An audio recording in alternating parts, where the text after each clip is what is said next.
Pinalayas ang ina ko sa ulan na parang asong ulol, habang ang asawa ko ay nagpapakasaya sa loob ng mansyon.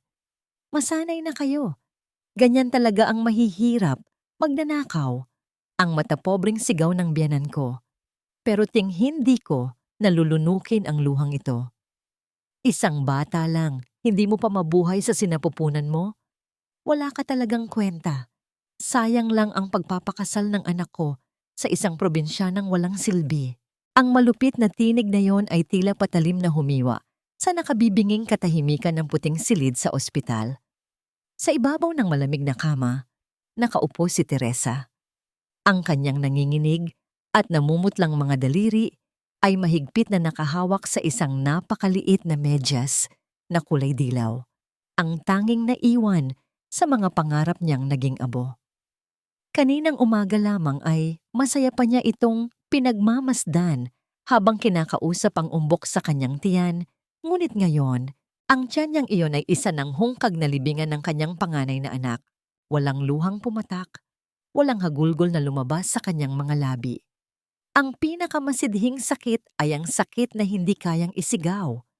Tila may nakabara sa kanyang lalamunan na kasing pait ng lason, habang ang kanyang buong katawan ay nilalamon ng matinding pamamanhid. Idiniin niya ang maliit na medyas sa kanyang dibdib, umaasang baka sakaling maramdaman pa niya ang tibok ng pusong nawala. Ngunit ang tanging sumalubong sa kanya ay ang lamig ng kanyang sariling kawalan. Kasalanan ko ba? Bakit kung kailan ako nawalan ng lahat, doon pa nila ako inalisan ng karapatang maging tao? Ang pagbukas ng pinto ay nagdala ng malamig na hangin mula sa pasilyo. Pumasok si Anton, ang lalaking pinangakuan niya ng buong buhay niya. 7 taon na ang nakalilipas. Umayos ng upo si Teresa, pilit na inaaninag ang kahit kaunting awa o pagmamahal sa mga mata ng kanyang asawa. Ngunit nakatuon lamang ang paningin ni Anton sa isang mahabang piraso ng papel. Inihagis nito ang resibo ng ospital sa ibabaw ng kama, malapit sa paanan ni Teresa. Bakas sa mukha ng lalaki ang inis. Sa halip na pagluluksa, nagbayad na ako sa ibaba. Can we speed this up, Teresa? Naiwan ko ang isang mahalagang meeting sa board dahil dito. Marami pa akong aasikasuhin sa opisina. Malamig na wika ni Anton, na hindi man lang tinitingnan ang namumugto at maputlang mukha ng asawa.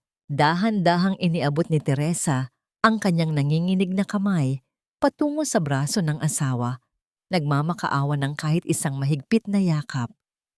Anton, nawala ang baby natin. Kailangan kita ngayon. Bulong niya, ang boses ay basag at halos hindi na madinig.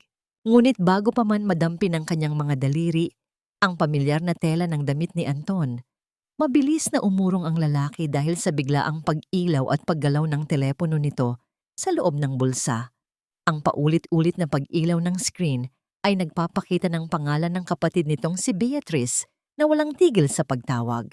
Tinalikuran ni Anton ang kanyang asawa upang sagutin ang tawag.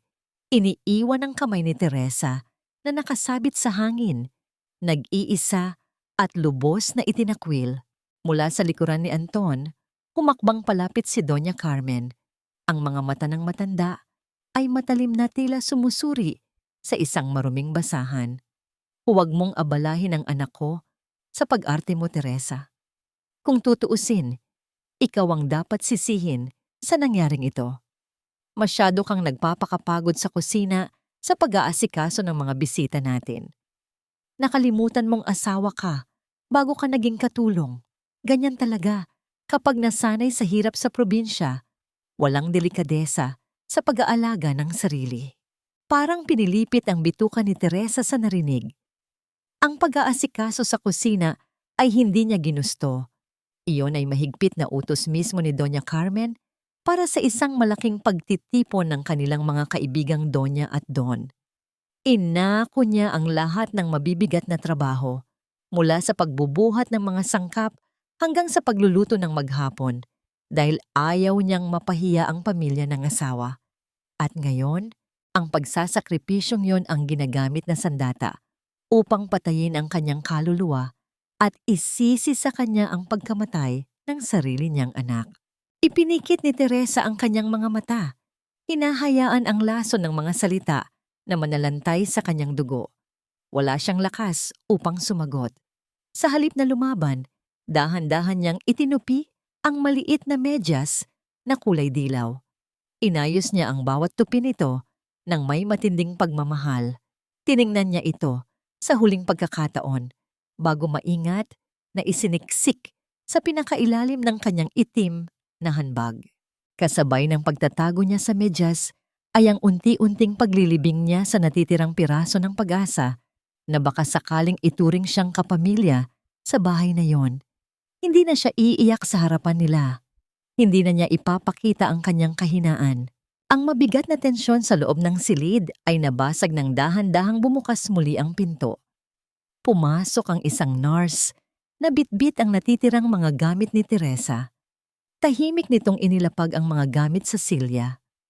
Bago pa man makalabas, nag-aalangang lumingon ang nurse kay Teresa. Ang muka ay may bakas ng matinding pag-aalala at pagkaawa. "Excuse me po, Ma'am Teresa." Mahinang sambit ng nurse habang palipat-lipat ang tingin kina Doña Carmen at Anton. May isang matandang babae po kasi sa labas ng ospital. Basang-basa po siya ng ulan at nanginginig sa lamig.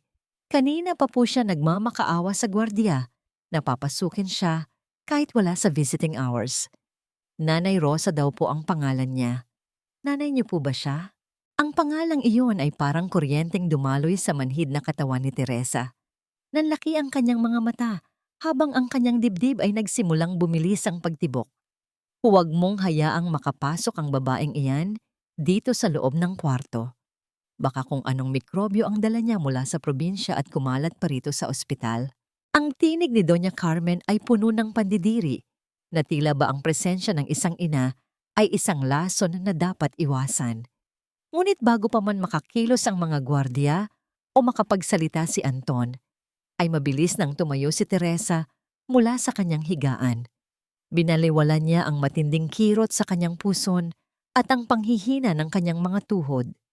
Sa bawat hakbang niya patungo sa pinto, naramdaman niya ang malapot na lansa ng kanyang dusa, ngunit ang tanging nasa isip niya ay ang mukha ng kanyang ina.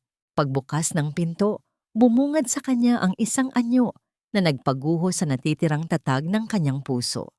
Doon, sa gitna ng malinis at makinang na pasilyo ng ospital, nakatayo si Nanay Rosa. Basang-basa ang kanyang manipis na duster at ang kanyang mga tsinelas ay nag-iiwan ng bakas ng putik at tubig sa sahig. Yakap-yakap niya ang isang lumang bayong na tila ba ito ang pinakamahalagang kayamanan sa mundo. Nanginginig ang kanyang mga labi sa lamig, ngunit nang makita si Teresa, ay pilit siyang ngumiti, isang ngiti na puno ng pag-aalala at wagas na pagmamahal. "Anak, Teresa." Ang tanging nasabi ni Nanay Rosa bago ito mabilis na lumapit at niyakap ang kanyang anak. Ang lamig ng basang damit ng kanyang ina ay hindi ininda ni Teresa. Sa halip, ang init ng yakap na yon, ang tanging bagay na nagparamdam sa kanya na buhay pa siya. "Nay, bakit po kayo nagbiyahe ng ganito kalakas ang ulan? Bakit hindi po kayo nagpasabi?" Tanong ni Teresa habang hinahaplos ang basang buhok ng ina. "Nabalitaan ko ang nangyari sa apo ko, anak. Hindi ko kayang manatili sa probinsya habang alam kong nag-iisa ka rito."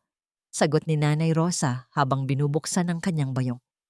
"May dala akong mga paborito mong prutas at mga halamang gamot na pampalakas ng katawan. Pinili ko ang mga pinakamagandang mangga sa puno natin bago ako lumuwas." Sa likuran nila, narinig ang malakas at sarkastikong tawa ni Doña Carmen. "Mangga? Halamang gamot? Akala niyo ba ay nasa bundok kayo? Itapon mo ang mga basurang yan, Teresa. May mga espesyalista kaming binabayaran para sa kalusugan mo. Hindi namin kailangan ng mga dumi mula sa probinsya." Napayuko si Nanay Rosa. Dahan-dahang isinara ang kanyang bayong. Akmang lalapit ang matanda upang magmano kay Doña Carmen bilang tanda ng paggalang, ngunit mabilis na inilayo ng biyena ni Teresa ang kanyang kamay. Kumuha ito ng mamahaling alcohol sa kanyang bag at mabilis na nag-spray sa hangin na tila ba may masangsang na amoy na dumating. Anton, ilabas mo na ang asawa mo rito. Ayoko nang magtagal sa lugar na ito na puno ng mga taong hindi marunong sa basic hygiene. Utos ni Doña Carmen sa kanyang anak. Si Anton naman ay tumayo lamang sa tabi, tahimik at tila walang pakialam sa kahihiyang nararamdaman ng biyenan. Nang makarating sila sa mansyon ng mga Del Rosario, ang pagtrato kay Nanay Rosa ay lalo pang lumala. Sa halip na sa guest room patuluyin, ay itinuro ni Doña Carmen ang isang maliit at madilim na kwarto sa tabi ng labahan na karaniwang ginagamit lamang bilang imbakan ng mga lumang gamit. Diyan ka muna at siguraduhin mong hindi ka aaligid sa sala kapag may mga bisita ako. Ayokong makita ng mga kaibigan ko ang isang taong mukhang pulubi sa loob ng bahay ko. Ang bulyaw ni Doña Carmen bago ito tumalikod at umakyat sa itaas. Gabi na at ang buong mansyon ay nababalot na ng katahimikan maliban sa mahinang tunog ng ulan na tumatama sa mga bintana. Dahil sa hindi makatulog sa bigat ng nararamdaman, dahan-dahang bumaba si Teresa patungo sa kusina upang kumuha ng tubig.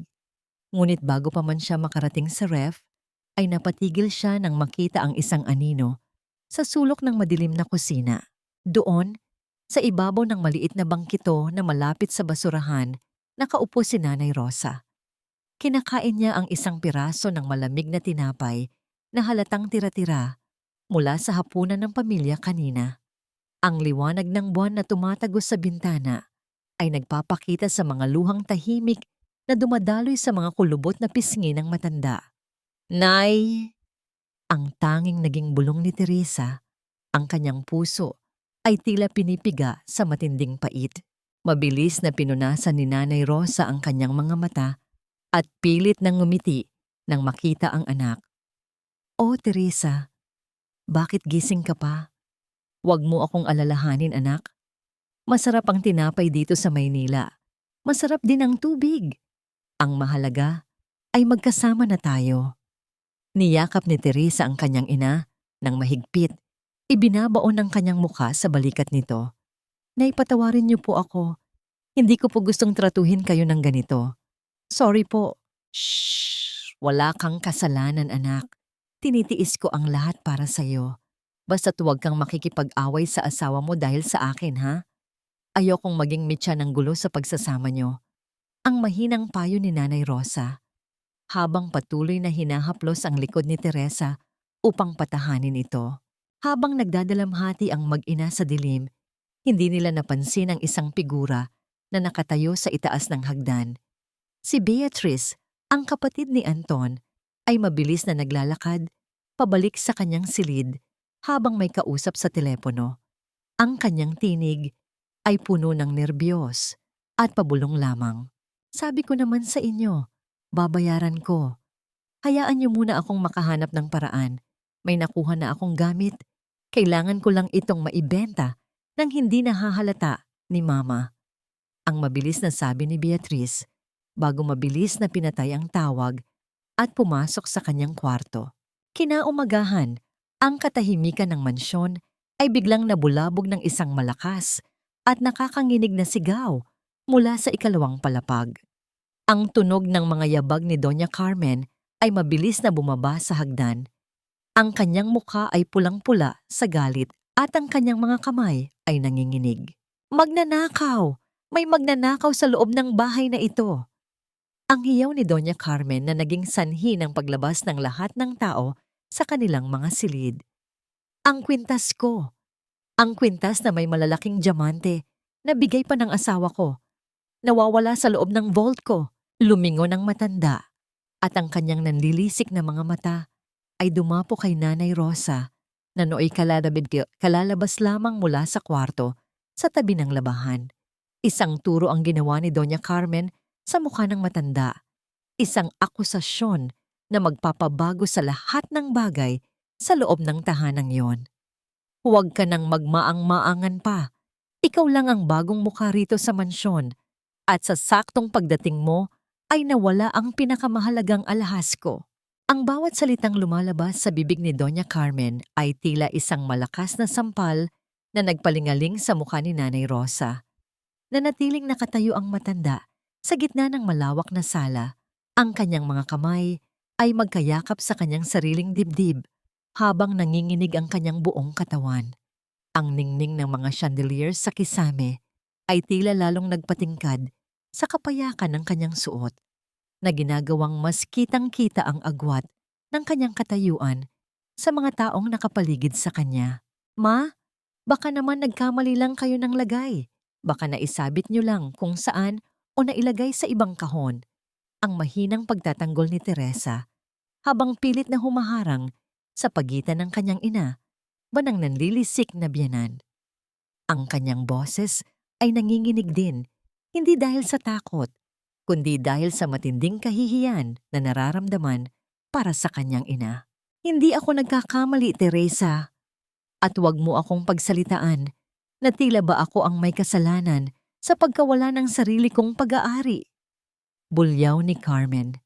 Lumingon ang matanda sa kanyang anak na si Anton, na nooy nakatayo lamang sa gilid at tila pinapanood ang isang palabas. Anton, nakita mo ba? Mula nang tumuntong ang babaeng iyan dito, nagkaroon na ng lamat ang seguridad ng bahay natin. Ang diamanteng iyon ay hindi basta-basta alahas. Iyon ay simbolo ng pamilya natin. Sumingit si Beatrice. Ang mukha ay kakikitaan ng pekeng takot habang pilit na iniiwas ang tingin sa mga mata ni Teresa. Ang kanyang mga daliri ay hindi mapakali sa paglalaro sa kanyang buhok. Actually, Ma, kagabi po, bago ako matulog, nakita ko si Nanay Rosa na umaaligid sa tapat ng kwarto niyo. Akala ko po ay naliligaw lang siya, kaya hindi ko na pinansin.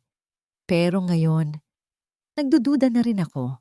Ang kasinungalingang yon ay tila isang mitya na nagpasiklab sa galit ni Doña Carmen.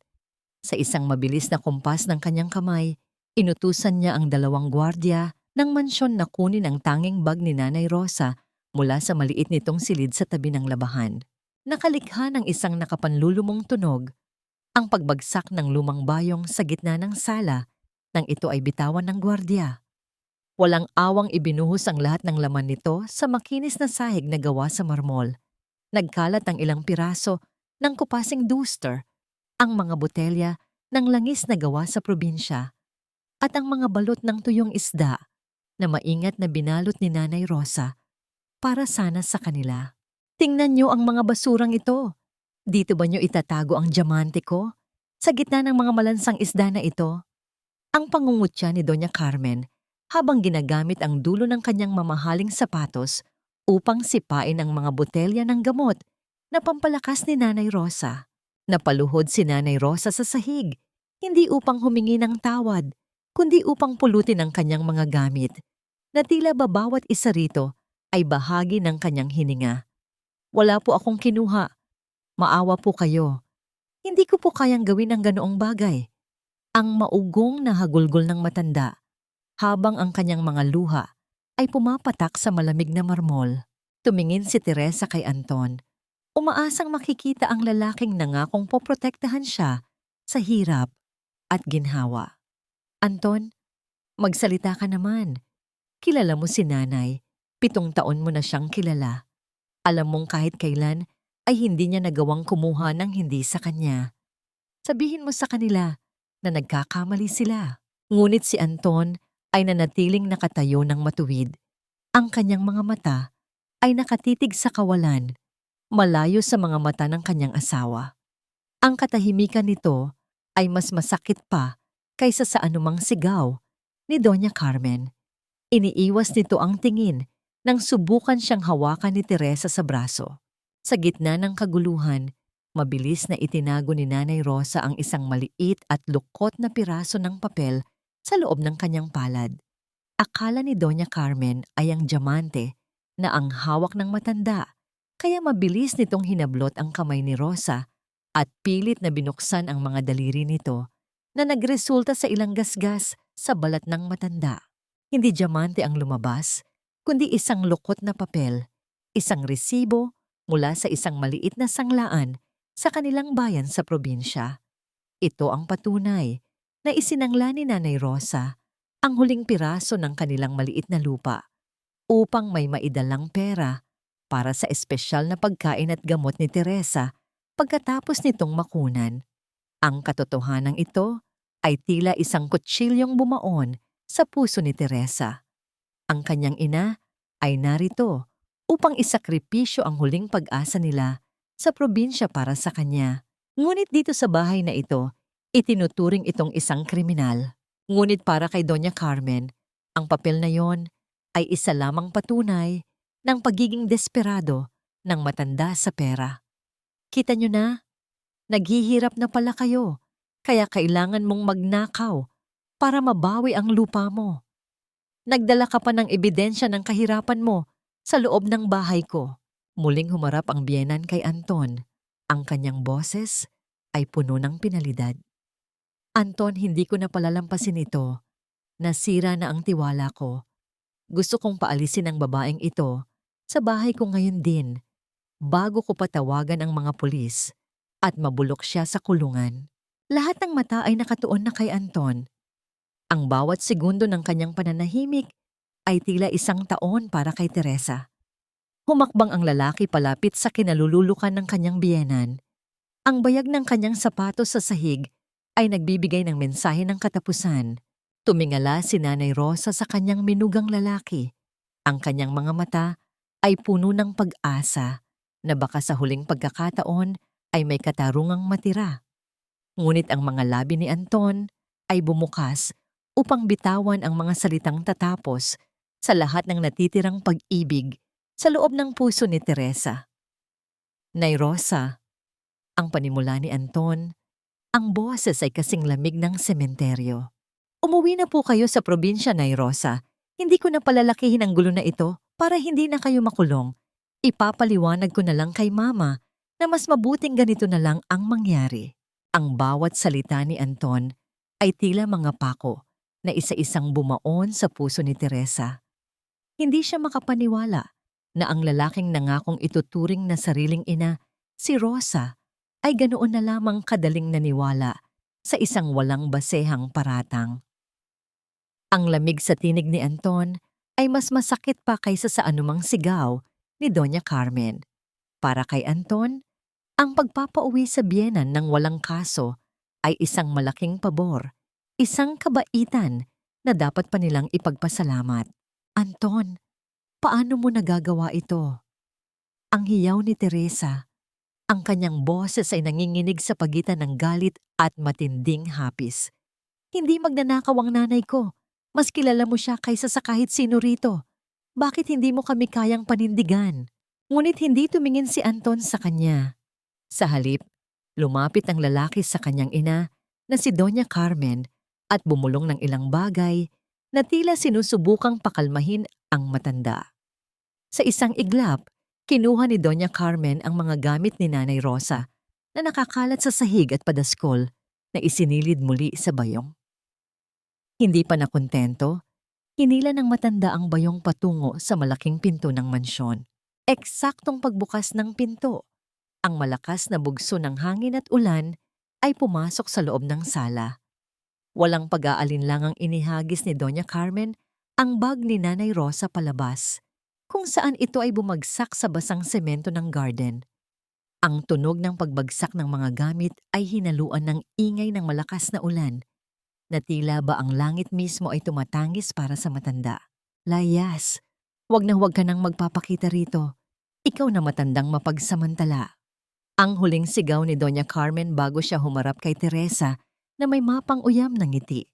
Tatakbo sana si Teresa palabas upang samahan ang kanyang ina, ngunit isang mahigpit na kamay ang pumigil sa kanyang braso.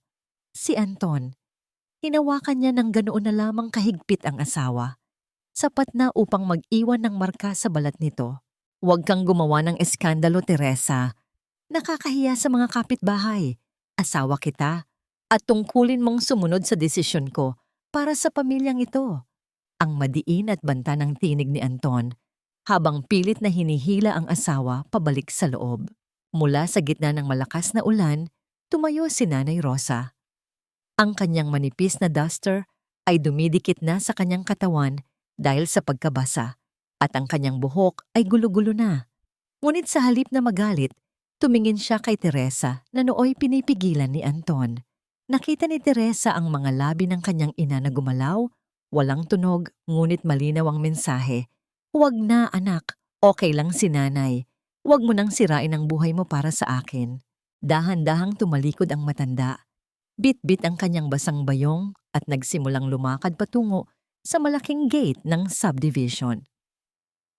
Ang bawat hakbang nito ay tila mas lalong nagpapaliit sa kanyang anyo sa ilalim ng madilim na langit.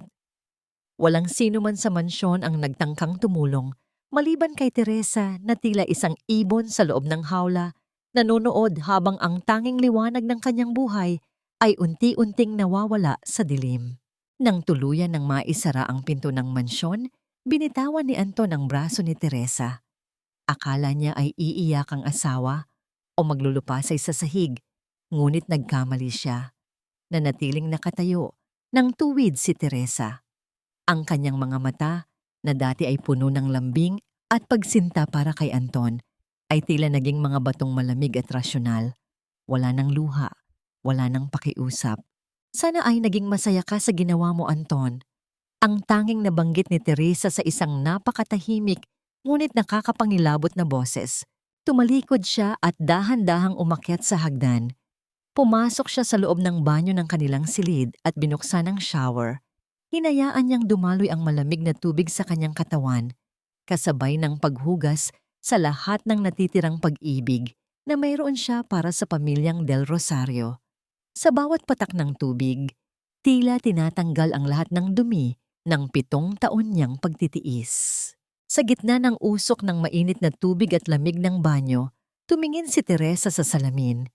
Ang anyong nakita niya ay hindi na ang babaeng probinsyana na madaling apihin. Sa halip, isang bago at mas matapang na bersyon ng kanyang sarili ang unti-unting nabubuo mula sa mga abo ng kanyang pagkawasak. Sa bawat minutong lumilipas, ang bawat sakit ay nagiging plano. Ang bawat paghamak ay nagiging sandata. Ma, pasensya na po kayo sa nangyari kahapon. Alam ko pong naging malaking abala si nanay sa inyo. Hayaan niyo po, hindi na mauulit ang ganoong gulo rito sa mansyon.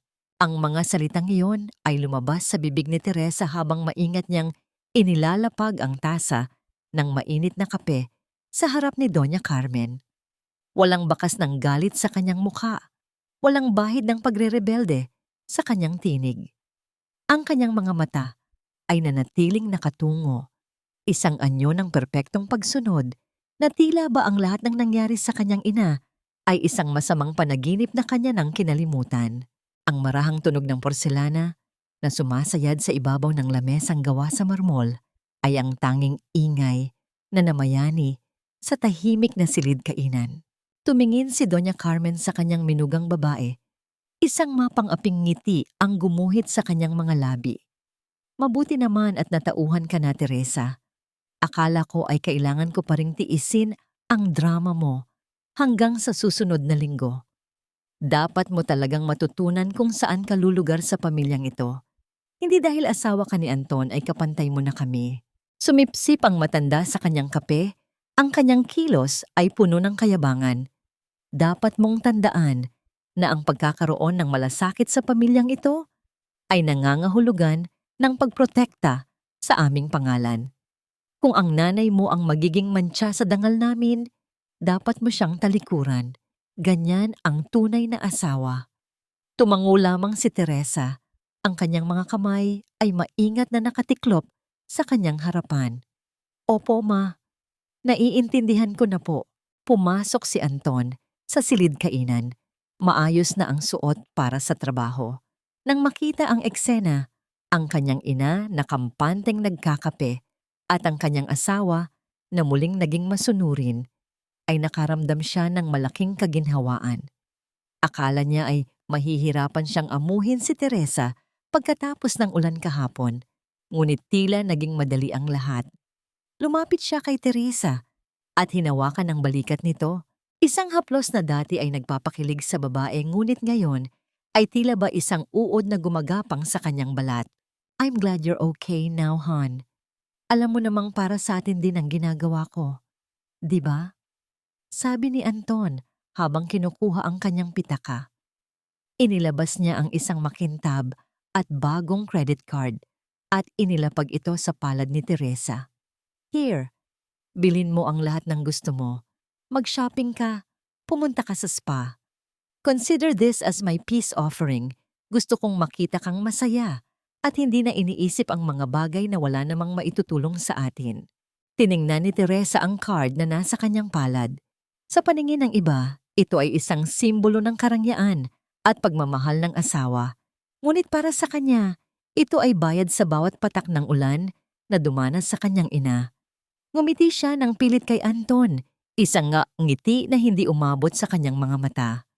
Sa ilalim ng lamesa, ang kanyang hintuturo ay mariing idiniin sa matalas na gilid ng plastic na card. Ramdam niya ang sakit nang unti-unting humiwa ang talim nito sa kanyang balat hanggang sa maramdaman niya ang malagkit na dugo na nagsimulang lumabas, ngunit hindi siya kumibo. Ang pisikal na sakit na yon ay paalala sa kanya na ang bawat kabaitan ni Anton ay may kaakibat na dusa. Salamat, Anton. Gagamitin ko ito ng maayos. Bulong ni Teresa habang maingat na itinatago ang card sa kanyang bulsa kasama ang kanyang nagdurugong daliri.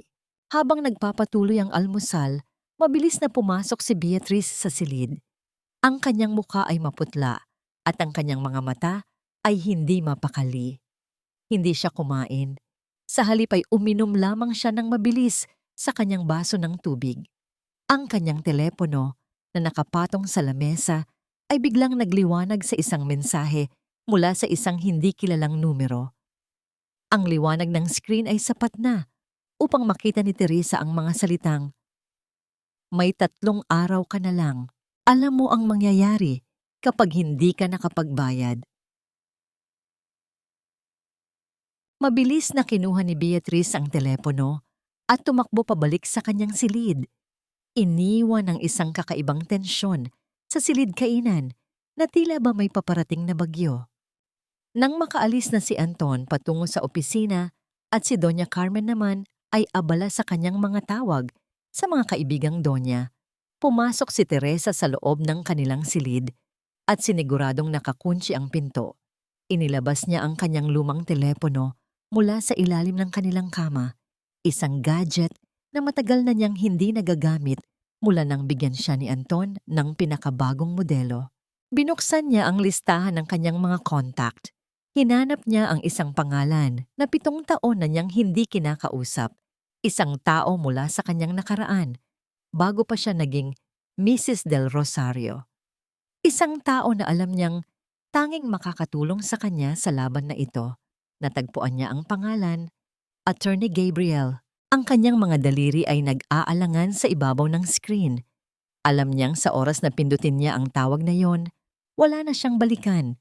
Ang buhay martir ni Teresa ay opisyal nang natatapos sa araw na ito at ang pagsilang ng isang babaeng maniningil ay magsisimula na. Huminga siya ng malalim.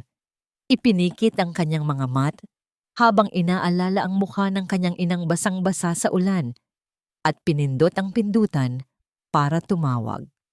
Ang bawat tunog ng pagring ng telepono ay tila isang pintig ng puso na puno ng pananabik at takot.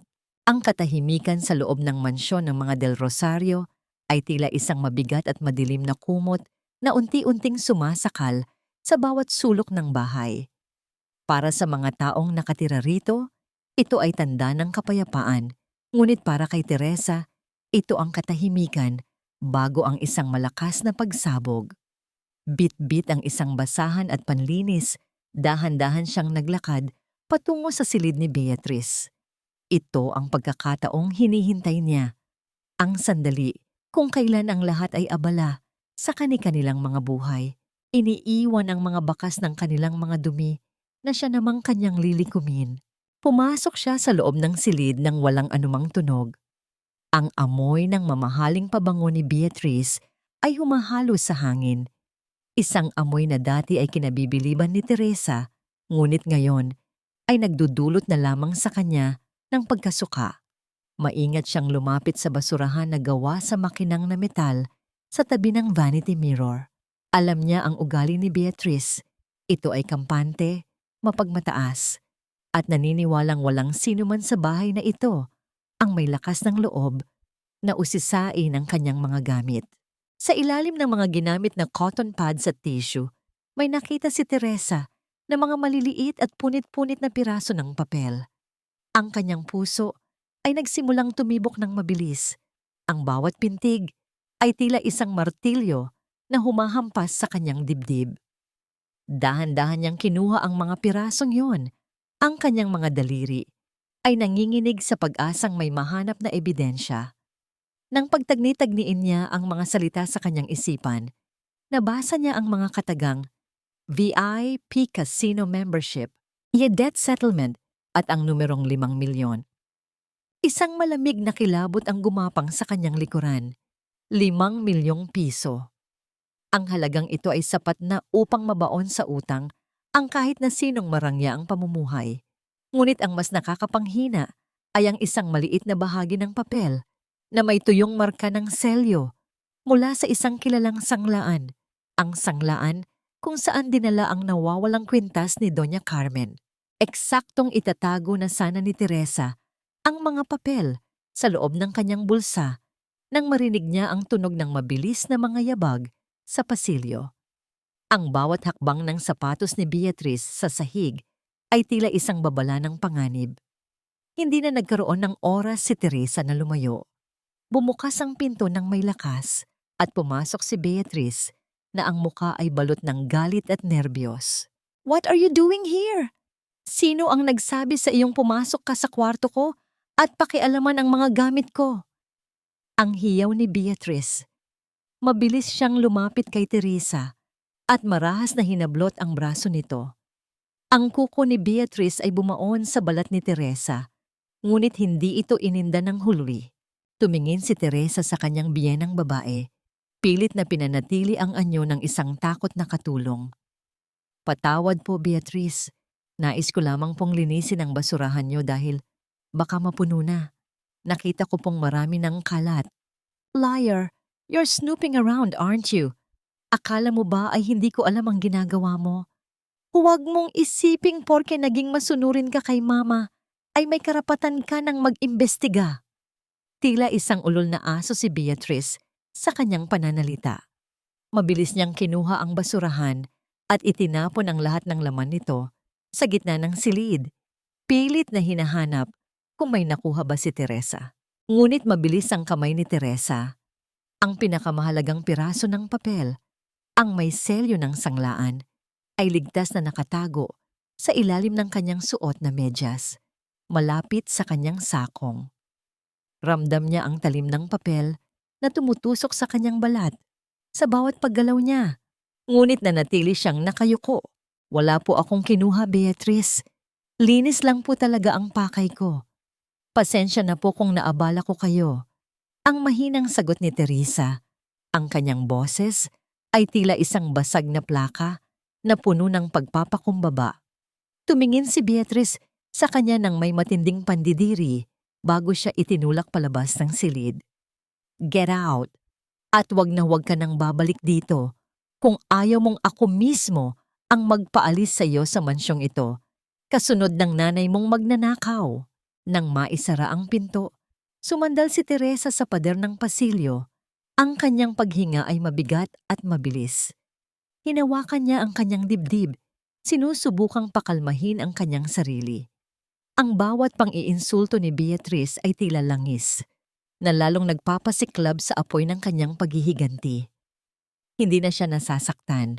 Sa halip, bawat salitang lumalabas sa bibig ng mga Del Rosario ay nagiging lakas niya upang tapusin ang laban na ito. Dumaan ang gabi at ang mansyon ay muling binalot ng kadiliman.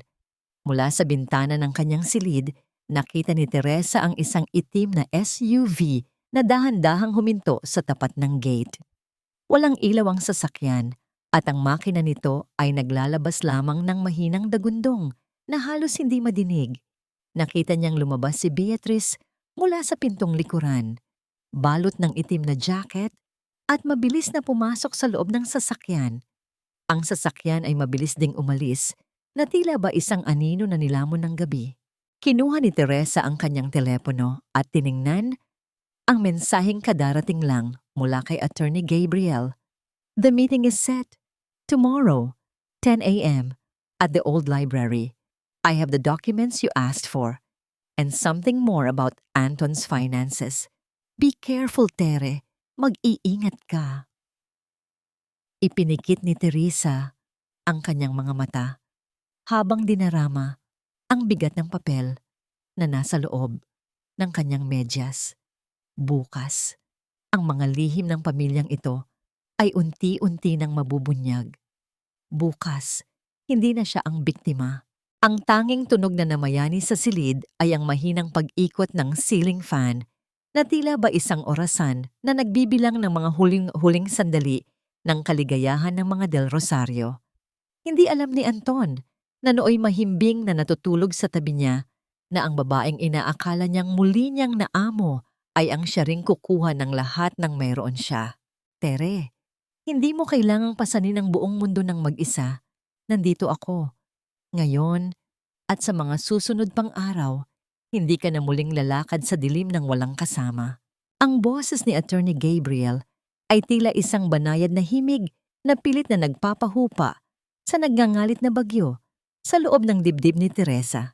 Narito sila sa loob ng isang luma at liblib na silid-aklatan kung saan ang amoy ng mga pahina ng lumang libro at alikabok ay nagsisilbing proteksyon laban sa mapanghusgang mundo sa labas.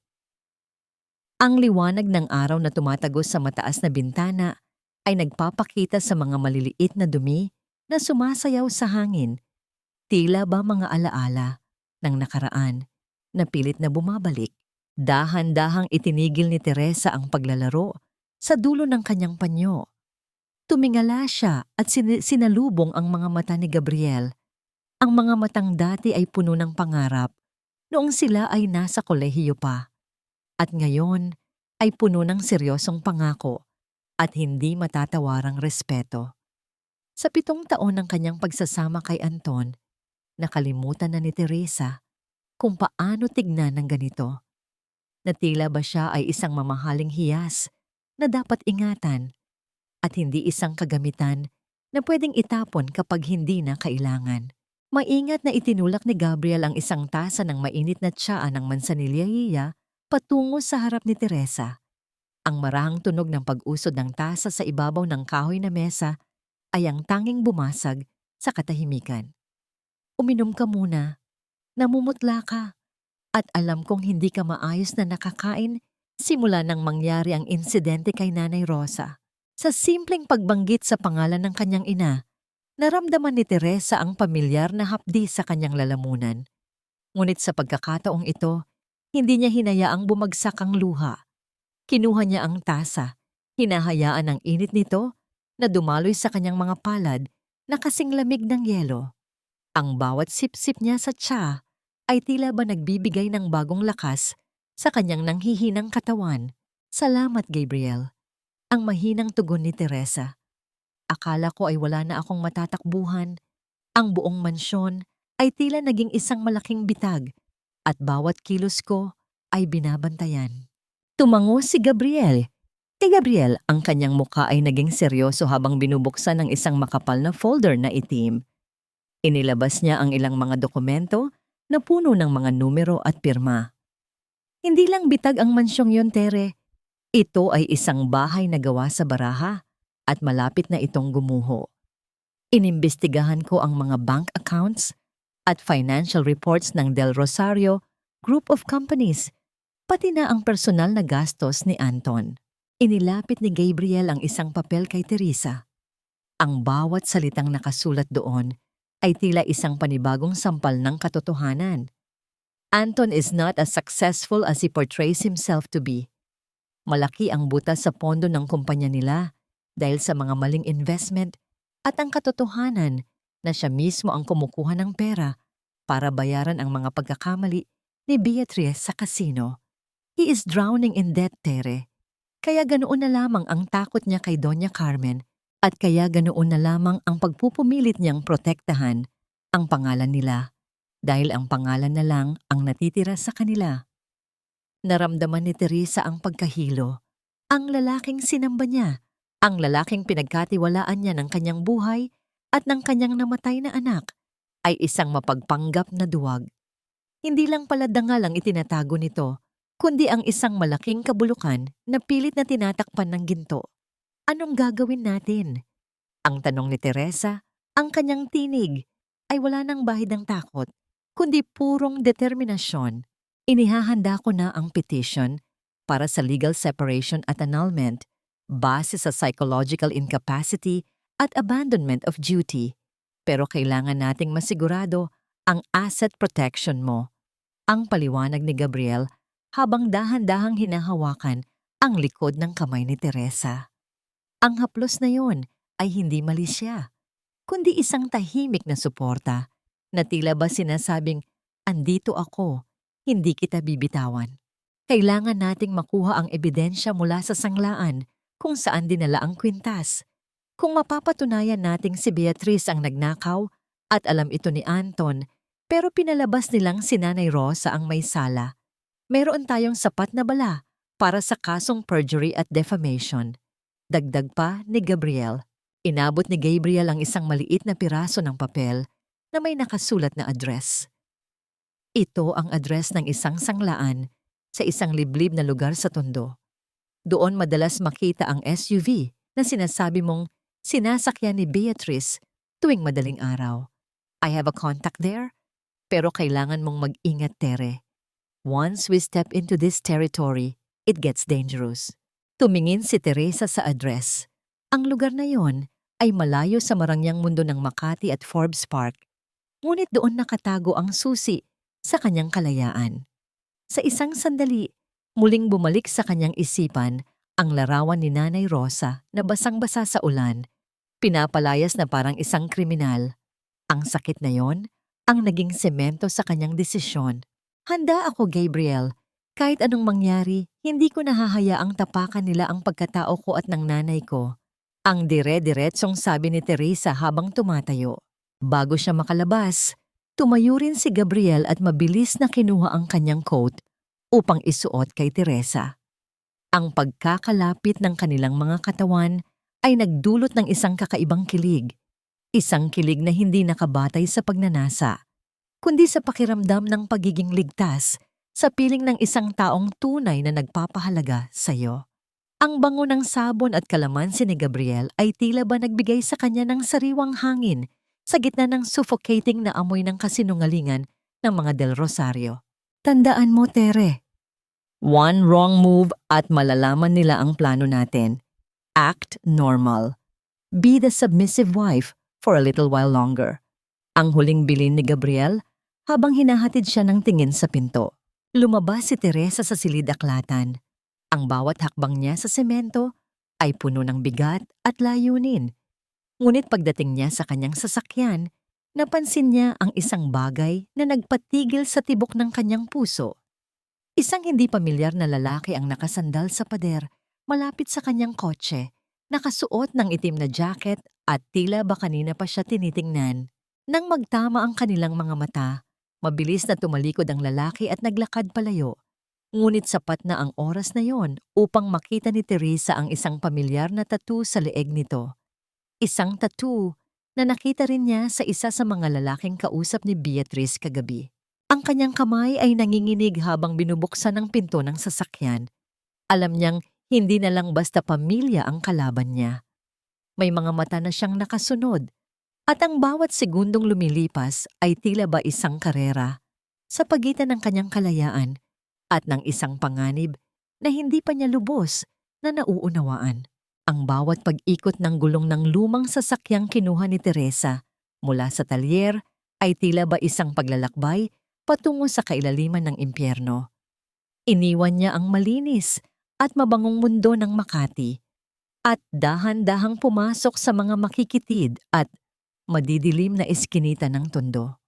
Ang amoy ng kanal, ang dikit-dikit na mga bahay na gawa sa pinagtagpi-tagping yero, at ang ingay ng mga batang nagtatakbuhan sa ulan ay tila ba sumasakal sa kanya. Ngunit sa likod ng bawat bakas ng kahirapan sa paligid, ang tanging nakikita ni Teresa ay ang mukha ng kanyang ina na basang-basa ng ulan, ang larawang nagsisilbing gatong sa apoy ng kanyang determinasyon. Nagsuot siya ng isang lumang jacket na may hood at isang malaking salamin upang itago ang kanyang mukha.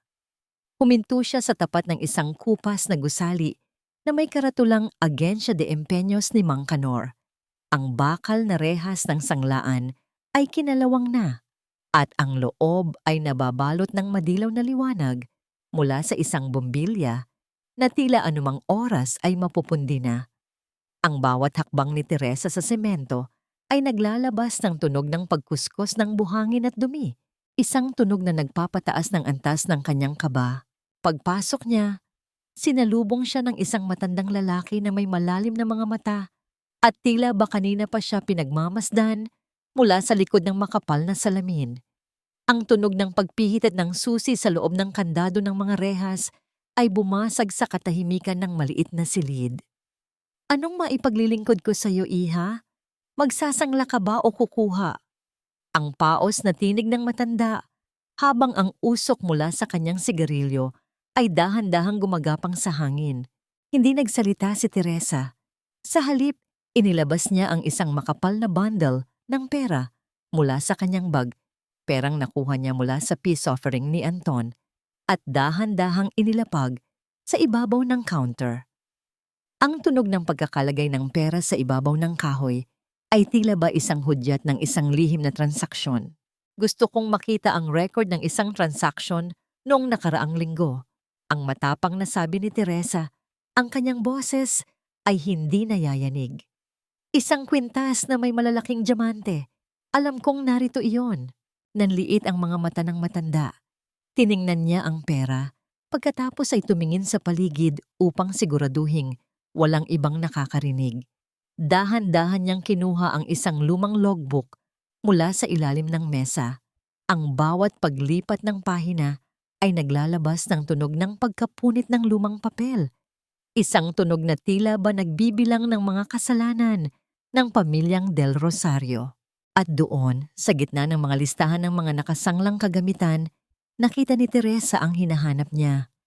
Ang petsa, ang description ng alahas, at ang pinakamasakit sa lahat, ang pirma, Beatriz Del Rosario. Isang malinaw at hindi mapagkakailang patunay. Nais ko ring makuha ang photocopy nito at kung maaari, ang larawan ng nagdala, dagdag ni Teresa habang muling naglalapag ng isa pang bundle ng pera. Matapos makuha ang lahat ng kailangan, mabilis na lumabas si Teresa sa sanglaan. Ang kanyang puso ay tila isang tambol na nagngangalit sa loob ng kanyang dibdib. Ngunit habang naglalakad siya pabalik sa kanyang sasakyan, nakarinig siya ng isang pamilyar na boses mula sa isang madilim na eskinita malapit sa gusali. Ang tinig na yon ay puno ng takot at panginginig. Nagtago si Teresa sa likod ng mga nagtataasang kahon ng gulay na nakasalansan sa gilid. Sumilip siya ng bahagya at doon niya nakita si Beatriz. Ang kanyang marangyang kapatid sa ama ay nakaluhod sa putikan. Ang kanyang mahal na damit ay puno na ng dumi. Sa harap niya ay dalawang lalaking vampira ang itsura, ang mga lalaking may tattoo sa leeg na nakita ni Teresa kagabi. "Please, bigyan niyo pa ako ng oras na ibenta ko na ang kwintas pero hindi sapat ang nakuha ko." Ang hagulgol ni Beatriz, ang kanyang boses ay tila isang hayop na nasusukol. "Sabi mo ay malaki ang makukuha namin sa pamilya niyo. 3 araw na ang lumipas, Beatriz. Kapag hindi ka nakapagbayad bukas, hindi lang alahas ang kukunin namin sa'yo." Ang madiin at banta ng tinig ng isang lalaki habang hinahawakan nito ang panga ni Beatriz ng marahas. Si Kuya Anton na ang magbabayad. Nangako siya sa akin. Gagawan niya ng paraan ang pera ng kumpanya. Ang huling hiyaw ni Beatriz bago siya itinulak ng mga lalaki sa putikan. Napahawak si Teresa sa kanyang bibig upang hindi makalikha ng anumang tunog. Ang bawat salitang lumabas sa bibig ni Beatrice ay tila isang panibagong piraso ng puzzle na nabuo sa kanyang isipan. Hindi lang pala si Beatrice ang nagnakaw. Alam ni Anton ang lahat at handa itong magnakaw sa sariling kumpanya para lamang takpan ang kalaswaan ng kanyang pamilya habang hinahayaan ang kanyang biyenan na mabulok sa kahihiyan. Nanatiling nakatago si Teresa hanggang sa umalis ang mga lalaki at maiwan si Beatrice na mag-isang humahagulgol sa dilim. Ang matinding awa na dati ay nararamdaman ni Teresa para sa ibang tao ay tila ba naglaho na. Pinanood niya ang bawat paghikbi ni Beatrice at sa halip na tumulong, inalala niya ang bawat patak ng ulan na tumama sa kanyang ina sa gabi ng pagpapatalsik dito. Tamang-tama lang ang pait. Bulong ni Teresa sa kanyang sarili habang dahan-dahang bumabalik sa kanyang sasakyan. Ngunit bago pa man niya ma-start ang makina, may isang mabilis na anino ang dumaan sa harap ng kanyang bintana.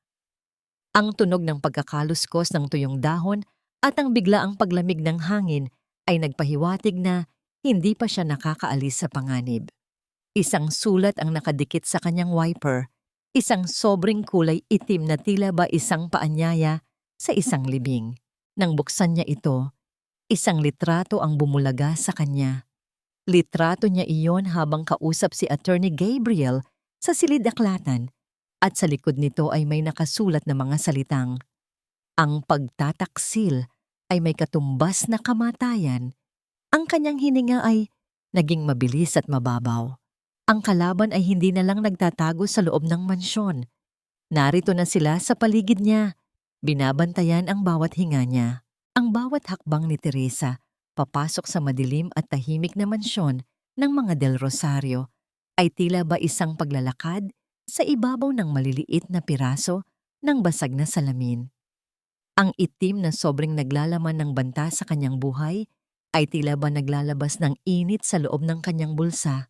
Isang paalala na ang bawat sulok ng bahay na ito ay may mga matang nagmamasid at mga taingang nakikinig. Ang tanging ingay na naririnig niya ay ang marahang paghampas ng mga kurtina sa bintana at ang mahinang ugong ng aircon na tila ba isang humihingal na dambuhala sa gitna ng gabi. Dahan-dahan niyang binuksan ang pinto ng study room ni Anton. Alam niyang nasa loob pa ang kanyang asawa dahil nakikita niya ang manipis na guhit ng liwanag na lumalabas sa ilalim ng pinto. Hihingi sana siya ng paliwanag tungkol sa litratong natanggap niya, ngunit bago pa man niya mahawakan ang seradura, narinig niya ang isang pamilyar na boses mula sa loob. Isang boses na puno ng lamig at kawalan ng puso. Hindi pwedeng mabunyag ang ginawa ni Beatrice, Mama. Kapag nalaman ng publiko na ang kapatid ko ang nagnakaw ng kwintas mo para bayaran ang utang niya sa kasino, babagsak ang stocks ng kumpanya. We will lose everything, ang mariing sabi ni Anton. Ang tunog ng pagkakalapag ng baso ng whiskey sa ibabaw ng lamesang kahoy ay nagdulot ng isang matalim na ingay sa tahimik na silid. Napatigil si Teresa. Ang kanyang hininga ay tila ba nabara sa kanyang lalamunan. Sumandal siya sa pader. Ang kanyang pandinig ay tila ba naging kasing talas ng isang patalim. Pero paano ang asawa mo? Paano kung mag-imbestiga si Teresa? Ang tanong ni Doña Carmen, ang boses nito ay puno ng pangungutya. Alam mo namang mahal na mahal niyan ang nanay niyang probinsyana. Isang maikli at mapang-aping tawa ang lumabas sa mga labi ni Anton. Isang tawang hindi kailanman naririnig ni Teresa sa loob ng 7 taon nilang pagsasama. Si Teresa? She's a martyr, Ma. Sanay siyang magtiis. Gagawa ako ng paraan para manahimik siya.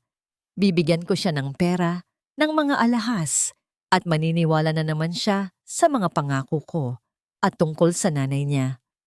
Hayaan niyo siyang mabulok sa kahihiyan sa probinsya. Mas mabuti nang ang reputasyon ng isang matandang magsasaka ang madungisan kaysa sa dangal ng pamilya Del Rosario. Naramdaman ni Teresa ang unti-unting pagkawasak ng huling piraso ng kanyang puso. Ang bawat salita ni Anton ay tila ba isang malapot na lason na dumadaloy sa kanyang mga ugat. Ang lalaking pinag-alayan niya ng kanyang buhay Ang lalaking hiningan niya ng tulong habang ang kanyang ina ay pinalalayas sa ulan. Ay siya palang arkitekto ng lahat ng kanyang dusa. Hindi lang pala ito basta pananahimik. Ito ay isang planadong pagtataksil. Dahan-dahan niyang inilabas ang kanyang telepono. Sa kabila ng panginginig ng kanyang mga daliri, pinindot niya ang record button. Ang bawat tunog ng kanilang pag-uusap ay tila ba mga ebidensyang isinusulat sa langit. Nakausap ko na rin ang mga pinagkakautangan ni Beatrice. Dagdag pa ni Anton, ang tinig ay puno ng awtoridad. Gagamitin ko ang pondo mula sa retirement fund ng mga employees para itapal sa utang niya. Kapag nag-audit na sa susunod na buwan, si Teresa ang ituturo nating kumuha ng pera. Sasabihin nating nagpapadala siya ng malalaking halaga sa probinsya para sa nanay niya. It's a perfect plan, Ma. Malinis ang pangalan natin at si Teresa ang magbabayad para sa lahat. Nanlaki ang mga mata ni Teresa sa dilim. Ang kanyang buong katawan ay tila ba binalot ng yelo. Hindi lang pala dangal ang kukunin sa kanya. Handa rin siyang ipakulong ng kanyang sariling asawa para lamang iligtas ang kumpanya at ang kapatid nitong Sugarol. Ang bawat sakripisyo niya sa loob ng mansyong ito, ang pagluluto, ang paglilinis, ang pagtitiis, sa pang-iinsulto, ay walang halaga para sa mga taong ito. Isa lamang siyang contingency plan, isang gamit na isasakripisyo kapag nanganib ang hari at reyna. Sa tindi ng nararamdamang galit, hindi napansin ni Teresa na bahagyang tumama ang kanyang siko sa isang vase na nakapatong sa pedestal sa pasilyo. Ang tunog ng pag-ugoy ng vase at ang mahinang pagkiskis nito sa ibabaw ng marmol ay naging sanhi ng biglaang paghinto ng pag-uusap sa loob ng silid. "Sino yan?" ang sigaw ni Anton. Ang bawat yabag ng sapatos ni Anton patungo sa pinto ay tila ba tunog ng isang paparating na hatol. Mabilis na nagtago si Teresa sa likod ng malalaking kurtina sa dulo ng pasilyo. Ang tunog ng kanyang sariling pintig ng puso ay tila ba isang tambol na naririnig sa buong mansyon. Nararamdaman niya ang malamig na pawis na gumagapang sa kanyang noo habang pinipigilan ang kanyang paghinga. Bumukas ang pinto ng study room ng may lakas. Nakita ni Teresa ang anino ni Anton na humahaba sa sahig ng pasilyo. Hawak nito ang kanyang telepono at ang liwanag ng screen ay nagpapakita sa kanyang mukha na punong-puno ng hinala at bangis. "Teresa, ikaw ba yan?" ang tawag ni Anton. Ang boses ay malambing, ngunit may halong banta. Hindi gumalaw si Teresa. Nanatili siyang nakakubli sa dilim habang ang kanyang mga kamay ay mahigpit na nakahawak sa kanyang telepono na naglalaman ng lahat ng katotohanan. Sa sandaling iyon, ang huling bakas ng pagmamahal niya para kay Anton ay tuluyan ng naging abo. Wala nang puwang para sa awa. Wala nang puwang para sa pagpapakumbaba. Naglakad si Anton patungo sa dulo ng pasilyo. Ang bawat yabag niya ay tila ba naglalapit sa kanya sa kinaroroonan ni Teresa. Ang tunog ng paghinga ng lalaki ay malapit na sa kanyang pandinig. Ngunit bago pa man mahawi ni Anton ang kurtina, ang tunog ng isang malakas na pagbasag ng baso mula sa kusina sa ibaba ay bumasag sa tensyon. "Anton, ano ba yung ingay na yon sa baba?" Ang sigaw ni Doña Carmen mula sa loob ng silid. Napalingon si Anton at mabilis na bumalik sa kanyang ina. Iniisip na marahil ay isa lamang sa mga katulong ang nakabasag ng gamit. Nang makasiguradong wala na sila, lumabas si Teresa mula sa kanyang pinagtataguan. Ang kanyang mga mata ay naging matalas at malamig. Tiningnan niya ang pintuan ng study room sa huling pagkakataon. "7 taon niyo akong ginawang tanga," bulong niya sa hangin. Ang boses ay punong-puno ng pait. "Pero simula ngayong gabi, kayo naman ang luluhod sa harap ko." Kinuha niya ang kanyang bag at mabilis na bumalik sa kanilang silid. Ngunit sa ibabaw ng kanyang unan, may nakita siyang isang bagay na hindi niya inaasahan. Isang maliit na piraso ng medyas na kulay dilaw. Ang medyas ng kanyang namatay na anak. na ngayon ay punit-punit na at may bakas ng sunog. Ang tunog ng mahinang hagulgol ni Teresa ay hindi lumabas sa kanyang mga labi, ngunit ang kanyang buong katawan ay nanginginig sa matinding puot. Alam niyang ito ang sagot ni Doña Carmen sa kanyang pagmamasid.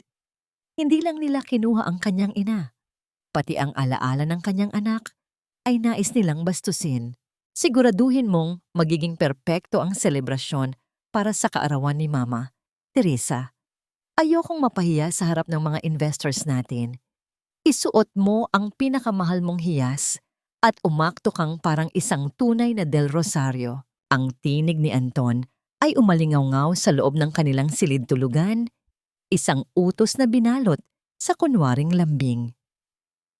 Ngunit para kay Teresa, ang bawat salita ay parang isang patak ng asido sa kanyang sariwang sugat. Nakatayo siya sa harap ng vanity mirror, tinititigan ang sariling refleksyon habang maingat na itinatago ang punit at sunog na medyas ng kanyang anak sa loob ng isang maliit na kahon ng alahas. Ang kanyang mga mata ay walang emosyon, kasing lamig ng marmol na sahig ng mansyon. Dahan-dahan siyang lumingon kay Anton. Isang matamis ngunit huwad na ngiti ang iginuhit niya sa kanyang mga labi. Huwag kang mag-alala, Anton.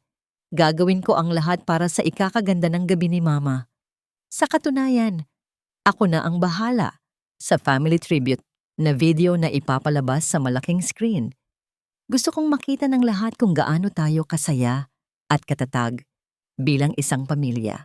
Lumapit si Anton at hinalikan siya sa noo. Isang halik na nagdulot ng kilabot sa buong katawan ni Teresa. Mabuti naman at naintindihan mo rin ang halaga ng pangalan natin. You're finally learning, Tere.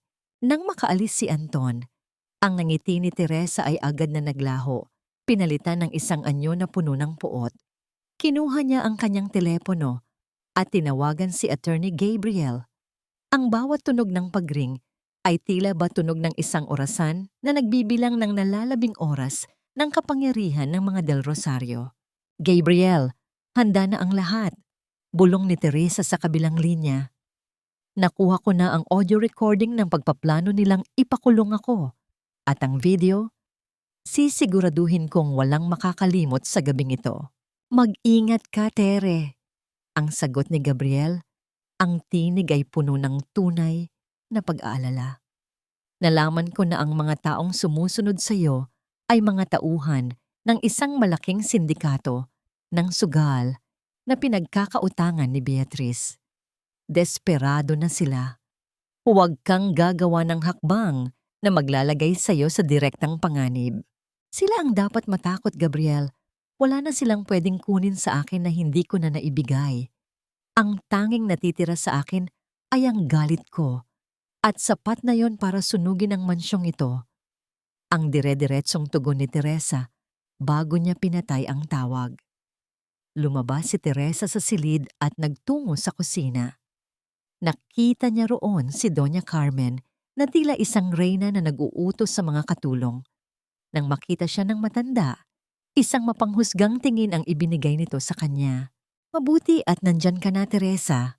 Ayusin mo ang listahan ng mga bisita. Siguraduhin mong nasa unahan ang mga taga-bangko at ang mga auditors. Kailangan nilang makita na maayos ang lahat bago ang pirmahan ng bagong investment contract ni Anton. Ang madiing utos ni Carmen. Opo, Ma. Sisiguraduhin ko pong lahat ng katotohanan ay mailalantad sa gabing iyon. Ang sagot ni Teresa na may double meaning, ngunit ang matanda ay masyadong kampante para mahalata ang banta. Habang nag-aayos ng listahan, nakita ni Teresa si Beatrice na pumasok mula sa likurang pinto. Ang mukha nito ay balot ng takot. Ang labi ay pumuputok at may bakas ng pasa sa braso. Mabilis na lumapit si Beatrice kay Doña Carmen at bumulong. Ngunit sapat ang lapit ni Teresa para marinig ang bawat salita. Ma, kailangan ko ng pera ngayon din. Pinuntahan nila ako sa opisina. Sabi nila, kapag hindi ako nagbayad bago magsimula ang party, papasukin nila ang mansyon at gagawa ng gulo sa harap ng mga bisita. Ang nanginginig na sumbong ni Beatrice. Tumahimik ka. Sinabihan na kita. Si Anton na ang bahala. Ginagamit na niya ang pondo ng kumpanya para ayusin ang dumi mo. Konting tiis na lang at maipapasa na natin ang lahat ng ebidensya kay Teresa. Siya ang magiging mukha ng lahat ng nakaw na pera sa audit. Ang pabulong na bulyaw ni Carmen habang mahigpit na hinahawakan ang braso ng anak. Naramdaman ni Teresa ang panunuot ng kuko sa kanyang sariling palad habang nakikinig. Ang plano ng mga ito ay kasing tindi ng isang bitay. Hindi lang nila kinuha ang kanyang dignidad, handa silang ipatapon ang kanyang buhay sa kulungan para sa isang taong nagnakaw ng sarili nilang alahas. Sa bawat minutong lumilipas, ang tensyon sa loob ng mansyon ay lalong tumitindi. Ang tunog ng mga kagamitang inihahanda para sa party, ang pag-aayos ng mga lamesa, ang pagtunog ng mga kubyertos, ang paglaladlad ng mga pulang carpet, ay tila ba tunog ng isang paparating na giyera. Sa gitna ng kaguluhan, isang misteryosong delivery ang dumating para kay Teresa. Isang maliit na kahon na walang pangalan ng nagpadala. Nang buksan niya ito, sa loob ng banyo, nakita niya ang isang piraso ng papel na may sulat kamay ng kanyang ina. Anak, nandito na ako sa Maynila. Huwag kang matakot. Kasama mo ako sa laban na ito. Ang pagbasa sa sulat na yon ay tila ba nagbigay ng init sa nagyayelong puso ni Teresa. Ang kanyang ina, na pinalayas sa ulan, ay bumalik para sa kanya. Ngunit kasabay ng sulat ay ang isang babala. Isang litrato ni Nanay Rosa na kinukuhanan mula sa malayo. Habang papasok sa isang maliit na paupahan, may nakasunod din sa kanyang ina. Biglang bumukas ang pinto ng banyo at pumasok si Anton. Ang kanyang mukha ay puno ng tensyon at galit. Sino ang kausap mo sa telepono kanina, Teresa?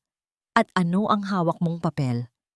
Mabilis na itinago ni Teresa ang sulat sa loob ng kanyang damit.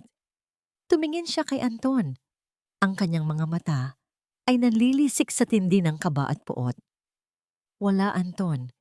Naghahanda lang ako para sa sorpresa ko para sa party ni Mama. Hindi ba't gusto mo ng isang gabing hindi makakalimutan? Hinablot ni Anton ang braso ni Teresa. Ang kanyang boses ay naging isang pabulong na banta. Huwag kang magkakamaling sumuway sa akin, Teresa. Alam mo kung ano ang kaya kong gawin sa'yo at sa nanay mo sa probinsya. Ang tunog ng paghinga ni Anton ay malapit na malapit sa kanyang mukha, puno ng amoy ng alak at kasinungalingan. Sa sandaling iyon, alam ni Teresa na ang laro ay umabot na sa pinakamataas na stakes. Isa na itong laban para sa buhay. Ang buhay niya, laban sa dangal ng mga Del Rosario. Ang bawat pagaspas ng telang pelus na kulay dugo sa mga bintana ng mansyon ay tila ba isang babala ng paparating na unos. Ang mansyon ng mga Del Rosario, na dati ay simbolo ng karangyaan at kapangyarihan, ay nababalot ngayon ng isang uri ng tensyon na kasing bigat ng namumuong ulap sa langit. Ang tunog ng mga martilyo na nagpupukpok ng entablado sa labas at ang malalakas na yapak ng mga trabahador na naglalatag ng mahabang pulang kapet ay tila ba isang martsa patungo sa isang bitayan. Nakatayo si Teresa sa balkonahe, pinagmamasdan ang bawat detalye ng paghahanda para sa ika-65 kaarawan ni Doña Carmen. Sa kanyang kamay ay mahigpit niyang hawak ang isang maliit na silver na USB drive, ang kanyang tanging sandata laban sa mga dambuhalang nais siyang lamunin. Ang malamig na bakal nito ay tila ba nagbibigay ng kakaibang kuryente sa kanyang mga daliri? Isang paalala na sa loob ng maliit na kagamitang ito ay nakatago ang kamatayan ng dangal ng pamilyang Del Rosario. Siguraduhin mong ang bawat bulaklak ay sariwa, Teresa. At ang mga kristal na baso, ayokong makakita ng kahit isang bakas ng daliri. Ang matining na boses ni Doña Carmen ay umalingaw-ngaw mula sa ibaba. Bumasag sa kanyang malalim na pag-iisip. Dahan-dahang bumaba si Teresa. Ang bawat hakbang niya sa engrandeng hagdanan ay puno ng poise at pekeng pagpapakumbaba. Nang makarating siya sa harap ng kanyang biyenan, sinalubong siya nito ng isang tingin na puno ng pagkamuhi. Ang matanda ay suot ang kanyang mga bagong alahas na ang ningning ay tila ba nangungutya sa kahirapan ng pinagmulan ni Teresa. Nakahanda na ba ang video tribute o baka naman pati ang simpleng pag-aayos ng mga litrato ay hindi mo rin kayang gawin? Ang mapait na tanong ni Carmen habang tinitingnan ang kanyang sariling refleksyon sa malaking salamin. Nakahanda na po ang lahat, ma. Isang pagtatanghal na hinding-hindi niyo malilimutan. Ang sagot ni Teresa. Ang boses ay malambing, ngunit may talim na kasing panganib ng isang nakatagong patalim. Biglang pumasok si Anton. Ang muka ay balot ng matinding nerbiyos. Ang kanyang barong ay may bakas ng pawis at ang kanyang mga mata ay pabalik-balik sa pintuan. Mabilis siyang lumapit kay Teresa at hinila ito patungo sa isang sulok ng library, malayo sa pandinig ng mga katulong. Ang tunog ng pagsasara ng mabigat na pinto ng library ay tila ba tunog ng isang kulungan na tuluyan ng naglock. Nasaan ang mga dokumento ng kumpanya na nasa drawer ko, Teresa? Ang pabulong na sigaw ni Anton. Ang kanyang mga kamay ay nanginginig sa matinding galit. Alam kong ikaw ang kumuha. Huwag mo akong lokohin. Tumingin si Teresa sa kanyang asawa. Walang kahit anong bakas ng takot sa kanyang mga mata. Sa loob ng 7 taon, ang mga matang ito ay puno ng pagsamba. Ngunit ngayon ay tila ba 2 butas ng kadiliman na humihigop sa lakas ni Anton. Anong dokumento, Anton? Ang tungkol ba sa retirement fund ng mga empleyado na balak mong nakawin? O ang tungkol sa mga peking audit reports na ipapasa mo sa mga investors bukas? Ang mukha ni Anton ay naging kasing puti ng papel. Paano mo nalaman ang tungkol doon? Hindi mahalaga kung paano ko nalaman. Ang mahalaga ay alam ko ang lahat ng dominyo. Ang dire-diretsong sagot ni Teresa. Alam ko rin na balak niyo akong gawing panakip butas sa oras na pumutok ang iskandalong ito. Ganyan ba talaga kababa ang tingin niyo sa akin, Anton? Isang gamit na itatapon niyo pagkatapos niyong pagsawaan at abusuhin? Sa tindi ng desperasyon, marahas na hinawakan ni Anton ang magkabilang balikat ni Teresa. Pilit itong niyuyugyog. Makinig ka sa akin. Kapag nabunyag ito, hindi lang ako ang babagsak. Lahat tayo. Isipin mo ang nanay mo sa probinsya. Gusto mo bang may mangyaring masama sa kanya habang narito ka sa Maynila at naglalaro ng apoy? Ang pagbanggit ni Anton kay Nanay Rosa ay tila ba isang mitya na nagpasabog sa lahat ng katinoan ni Teresa. Sa isang mabilis na kumpas, hinarap niya ang kanyang asawa. Ang kanyang tinig ay naging isang malamig at nakakapangilabot na bulong. Huwag na huwag mong madamay-damay ang nanay ko, Anton. Dahil sa oras na may mangyaring masama sa kanya, sisiguraduhin kong pati ang huling hibla ng buhok niyo ay masusunog sa impyernong lilikhain ko. Ang tensyon sa pagitan nila ay tila ba isang kuryenteng naging sanhi ng biglaang pagkapundi ng isa sa mga ilaw sa loob ng library. Sa gitna ng bahagyang kadiliman, nakita ni Teresa ang tunay na anyo ng lalaking pinangakuan niya ng buhay. Isang halimaw na nagtatago sa likod ng mamahaling suit at mabangong pabango. Biglang tumunog ang telepono ni Anton. Ang tunog ng bawat vibrate nito sa ibabaw ng lamesa ay tila ba tunog ng isang paputok sa gitna ng katahimikan. Nang tignan niya ang caller ID, mas lalo siyang ninerbiyos. Investors. Narito na sila sa labas ng gate. Maaga silang dumating para sa pre-party meeting. Ayusin mo ang mukha mo, Anton. Ang huling bilin ni Teresa habang marahas na inaayos ang gusot na barong ng asawa. Dahil ang gabi na inaakala mong simula ng iyong tagumpay ay ang gabi pala ng iyong pinakamalagim na katapusan. Lumabas si Teresa sa library. Iniwan si Anton na nakatayo doon, nanginginig at tila isang taong nakapila na sa kanyang sariling hatol. Habang naglalakad siya sa pasilyo, nakita niya si Beatrice na palihim na may kausap na 2 lalaking mukhang mga guon sa gilid ng gaden. Ang mga lalaki ay may hawak na mga itim na bag at ang kanilang mga kilos ay puno ng masamang balak.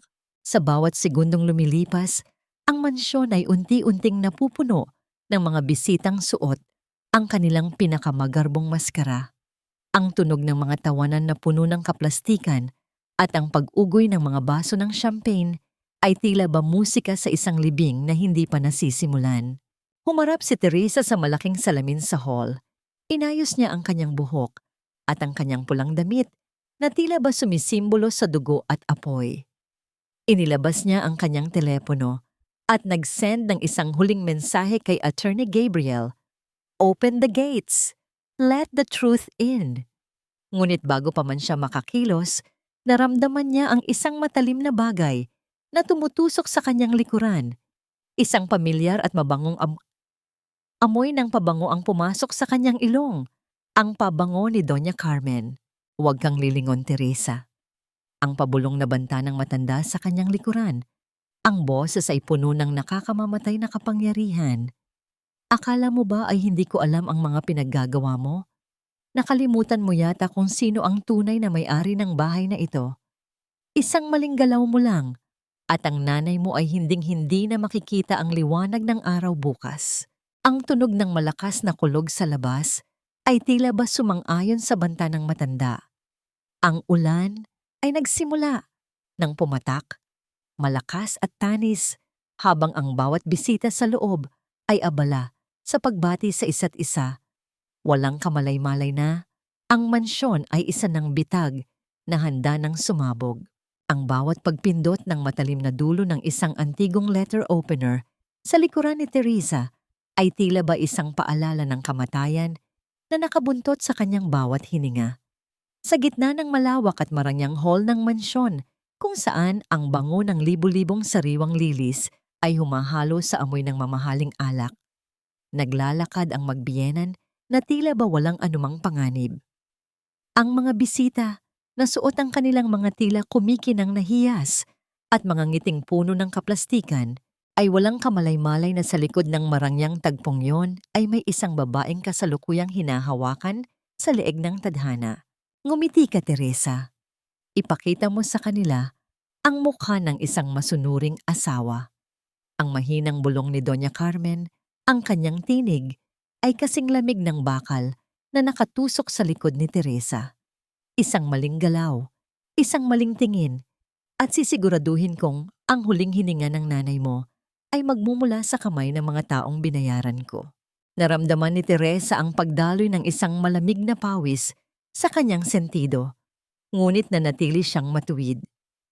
Ang kanyang mga mata ay nakatitig sa unahan, sa malaking entablado, kung saan nakalagay ang isang higanting LED screen na natatakpan pa ng telang pelus. Sa loob ng entabladong yon, nakatago ang lahat ng kanyang pinaghirapang ebidensya. Alam ko ang laro mo, Ma. Ang sagot ni Teresa, ang kanyang boses ay isang mahinang kaluskos na puno ng determinasyon. Akala niyo ba ay ganoon kadaling makuha ang nanay ko? Nakalimutan niyo yata na lumaki siya sa hirap. Alam niya kung paano magtago sa mga aninong tulad niyo.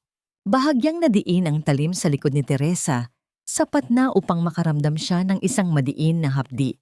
Ngunit hindi siya nagpakita ng anumang reaksyon.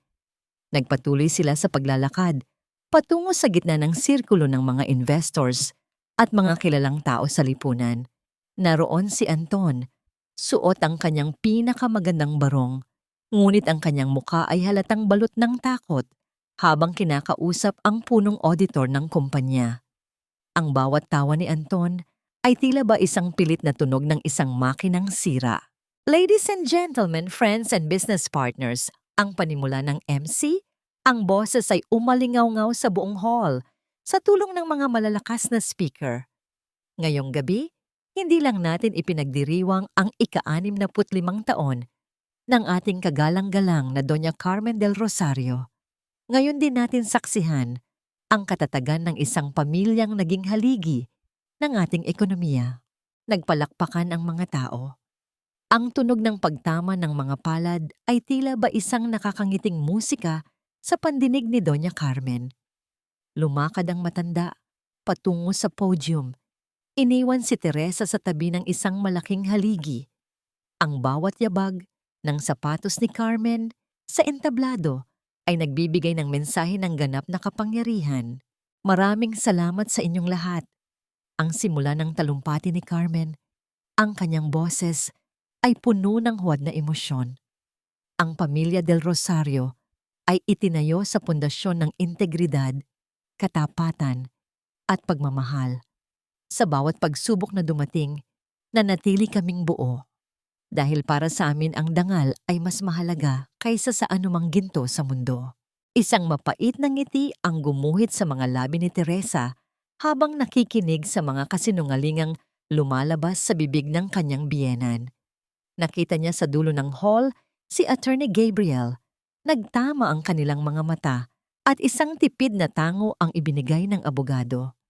Iyon na ang hudyat. Ang tunog ng pagpindot ni Gabriel sa kanyang tablet ay hindi narinig ng sinuman, ngunit ang epekto nito ay magiging kasing lakas ng isang pagsabog. At bago natin simulan ang hapunan, pagpapatuloy ni Carmen, nais kong ihandog sa inyo ang isang maikling video tribute na inihanda ng aking paboritong minugang babae, si Teresa. Isang pagpapakita ng aming masayang pagsasama sa loob ng 7 taon. Ang mga ilaw sa loob ng hall ay unti-unting namatay. Iniwan ng lahat sa loob ng isang madilim at puno ng antisipasyong katahimikan. Ang tanging liwanag na natira ay ang asul na sinag mula sa malaking LED screen. Ang tunog ng pagbukas ng video ay nagsimula sa isang malambing na tugtog ng piano. Ang paboritong kanta ni Teresa at Anton noong kanilang kasal. Sa unang 30 segundo, ang mga larawan ng masayang pamilya ang lumabas. Si Teresa na nakangiti sa tabi ni Anton, si Doña Carmen na yakap ang mag-asawa. Ang mga bisita ay nagsimulang magbulungan ng mga papuri. Ngunit sa gitna ng kanta, ang screen ay biglang nagkaroon ng isang kakaibang guhit, isang digital glitch na tila ba isang senyales ng paparating na gulo. Ang tugtog ng piano ay biglang napalitan ng isang mahina at nakakapangilabot na static. At pagkatapos, isang boses ang pumuno sa buong hall. Hindi ang boses ni Teresa, kundi ang boses ni Anton na nanggagaling sa isang tagong recording. Ipapasa natin ang sisi sa nanay ni Teresa. Wala siyang boses, walang maniniwala sa kanya. Mas mabuti nang ang reputasyon ng isang matandang magsasaka ang madungisan kaysa sa dangal ng pamilya del Rosario. Ang katahimikan sa loob ng hall ay naging kasing lamig ng sementeryo. Ang bawat investor, ang bawat kaibigan ni Doña Carmen, at ang bawat auditor ay napatigil sa kanilang pag-inom. Ang mga baso ng champagne ay nanatiling nakabitin sa hangin habang ang lahat ay nakatitig sa screen na ngayon ay nagpapakita na ng isang madiin na dokumento, ang resibo mula sa sanglaan na may pirma ni Beatriz del Rosario. Patayin niyo yan! Ngayon din, patayin niyo ang screen! Ang hiyaw ni Doña Carmen, ang kanyang boses ay pumiyok sa tindi ng takot at hiya. Ngunit ang video ay hindi tumigil. Ang susunod na larawang lumabas ay ang larawan ni Nanay Rosa na basang-basa sa ulan, pinalalaya sa labas ng mansyon habang si Anton at Carmen ay nakadungaw sa bintana na tila ba nanonood lamang ng isang palabas. Ang bawat hagulgol ng matanda sa video ay tila ba isang sampal sa bawat taong naroon. Teresa, anong ginagawa mo? Ang sigaw ni Anton habang sinusubukang abutin ng kanyang asawa sa dilim. Ang tunog ng kanyang mabilis na pagtakbo at ang pagkakabangga niya sa mga lamesa ay nagdulot ng kaguluhan sa paligid. Tinatapos ko na ang palabas niyo, Anton. Ang dire-diretsong sagot ni Teresa. Ang kanyang boses ay umalingaw-ngaw sa gitna ng kaguluhan. Biglang bumukas ang mga malalaking pinto ng hall. Ang tunog ng marahas na paghampas ng pinto sa pader ay naging sanhi ng paglingon ng lahat. Doon, sa ilalim ng liwanag ng kidlat mula sa labas, nakatayo ang isang pangkat ng mga tao na hindi kailanman inaasahan ni Doña Carmen na makikita sa kanyang marangyang party. Ang mga pulis, kasama ang mga opisyal mula sa Anti-Fraud Division, ay pumasok ng may mabilis at determinadong mga yabag at sa gitna nila, nakatayo ang isang matandang babae na may suot na maayos na damit. Ang mukha ay puno ng dignidad sa kabila ng lahat ng dusa. Si Nanay Rosa. "Patayin niyo ang kuryente. Mga walang kwenta." Sabi ko, "Patayin niyo ang screen na yan." Ang boses ni Doña Carmen ay pumiyok sa tindi ng galit at takot. Isang tunog na tila ba isang hayop na nasusukol sa gitna ng sarili nitong bitag. Ang kanyang mga kamay ay nanginginig habang pilit na itinuturo ang mga trabahador, ngunit walang sino man ang gumalaw. Ang bawat panauhin sa loob ng Marangyang Hall ay tila ba naging mga estatwa ng asin, nakatitig sa LED screen na patuloy na naglalantad ng bawat mantsa ng pamilya Del Rosario. Ang marahang kalansing ng mga kubyertos at ang tunog ng pagbagsak ng isang baso ng champagne sa sahig ay ang tungo ng pagtatapos ng kanilang huwad na kapangyarihan. Sa gitna ng kaguluhan, humakbang si Nanay Rosa. Ang tunog ng kanyang mga sapatos sa ibabaw ng makintab na marmol ay mahina, ngunit tila ba bawat dampi nito ay nagbibigay ng bigat sa katahimikan ng silid. Hindi na siya ang babaeng basang-basa sa ulan. Suot niya ang isang disenteng damit at ang kanyang balikat ay tuwid. Ang kanyang mukha ay nagpapakita ng isang uri ng kapayapaan na hindi kailanman mabibili ng yaman ng mga Del Rosario. "Nanay!" Ang tanging nasambit ni Teresa, ang kanyang tinig ay nanginginig sa pagitan ng saya at matinding pangungulila. Lumingon si Nanay Rosa sa kanyang anak at sa isang sandali, ang mundong puno ng puot at paghihiganti ay tila ba huminto. Ang matamis na ngiti ng kanyang ina ay sapat na upang punan ang 7 taon ng kanyang pagkagutom sa tunay na pagmamahal. Ngunit ang tagpong ito ay agad na binalot ng ingay nang mabilis na lumapit si Anton kay Nanay Rosa. Ang kanyang mukha ay balot ng desperasyon. "Nay Rosa, pakiusap. Sabihin niyo sa kanila na hindi totoo ang lahat. Sabihin niyo sa mga pulis na nagkamali lang ang recording na ito." Ang pagmamakaawa ni Anton, ang kanyang boses, ay tila isang nakakaawang bulong na puno ng takot. "Gagawin ko ang lahat. Babayaran ko ang lahat ng dusa niyo. Huwag niyo lang kaming sirain sa harap ng mga taong ito." Isang malakas at mapait na tawa ang kumawala sa mga labi ni Teresa. Lumapit siya sa kanyang asawa. Ang bawat yabag niya ay puno ng awtoridad. "Masyado nang huli para sa mga bayad mo, Anton. Ang dangal ng nanay ko ay walang presyo at ang dusa na ibinigay niyo sa amin ay hindi mababayaran ng kahit anong halaga ng pera mula sa kumpanyang ninakawan mo rin." Sa kabilang bahagi ng hall, si Beatrice ay nagsimulang magsisigaw habang pilit na kinukuha ng mga pulis. Ang tunog ng pagkaladkad sa kanya at ang pagkiskis ng kanyang mga sapatos sa sahig ay hinaluan ng kanyang mga mura at panunumpa. "Hindi ako ang nagnakaw. Si Mama ang may gusto nito. Si Mama ang nagsabing gawin nating biktima ang matandang iyan." Ang pagtataksil ni Beatrice ay tila ba huling pako sa kabaong ni Doña Carmen. Ang matanda ay napasandal sa podium. Ang kanyang mukha ay naging kasing puti ng mga lilis na nakadekorasyon sa paligid. Ang tunog ng kanyang mabilis at mababaw na paghinga ay narinig sa buong hall dahil ang mikropono ay nakabukas pa rin. "Mga traidor." Ang tanging nabanggit ni Carmen bago siya dahan-dahang napaupo sa sahig, ang kanyang mga mata ay nananatiling nakatitig sa mga dating kaibigan na ngayon ay may bakas ng pandidiri sa kanilang mga mukha. Lumapit ang mga opisyal mula sa Anti-Fraud Division kay Anton. Ang tunog ng paglabas ng mga posas mula sa kanilang sinturon ay tila ba isang pinal na hatol. "Mr. Anton Del Rosario, you are under arrest for embezzlement, corporate fraud, and perjury. Sumama kayo ng matiwasay sa amin." Naramdaman ni Teresa ang biglaang pagluwag ng kanyang dibdib. Na tila ba ang isang mabigat na kadena na 7 taon niyang dinala ay tuluyan ng naputol. Ang tunog ng pag-iyak ni Anton habang kinakabitan ng posas ay hindi na nagdulot ng awa sa kanya. Sa halip, Ito ay tila ba isang musika ng katarungan. Ngunit sa gitna ng pag-aresto, ang malalaking pinto ng hall ay muling bumukas ng may marahas na lakas. Ang tunog ng pagkakalampag ng bakal sa pader ay naging sanhi ng panibagong takot. Isang grupo ng mga lalaking nakasuot ng itim na jacket, ang mga pinagkakautangan ni Beatrice, ang pumasok sa loob.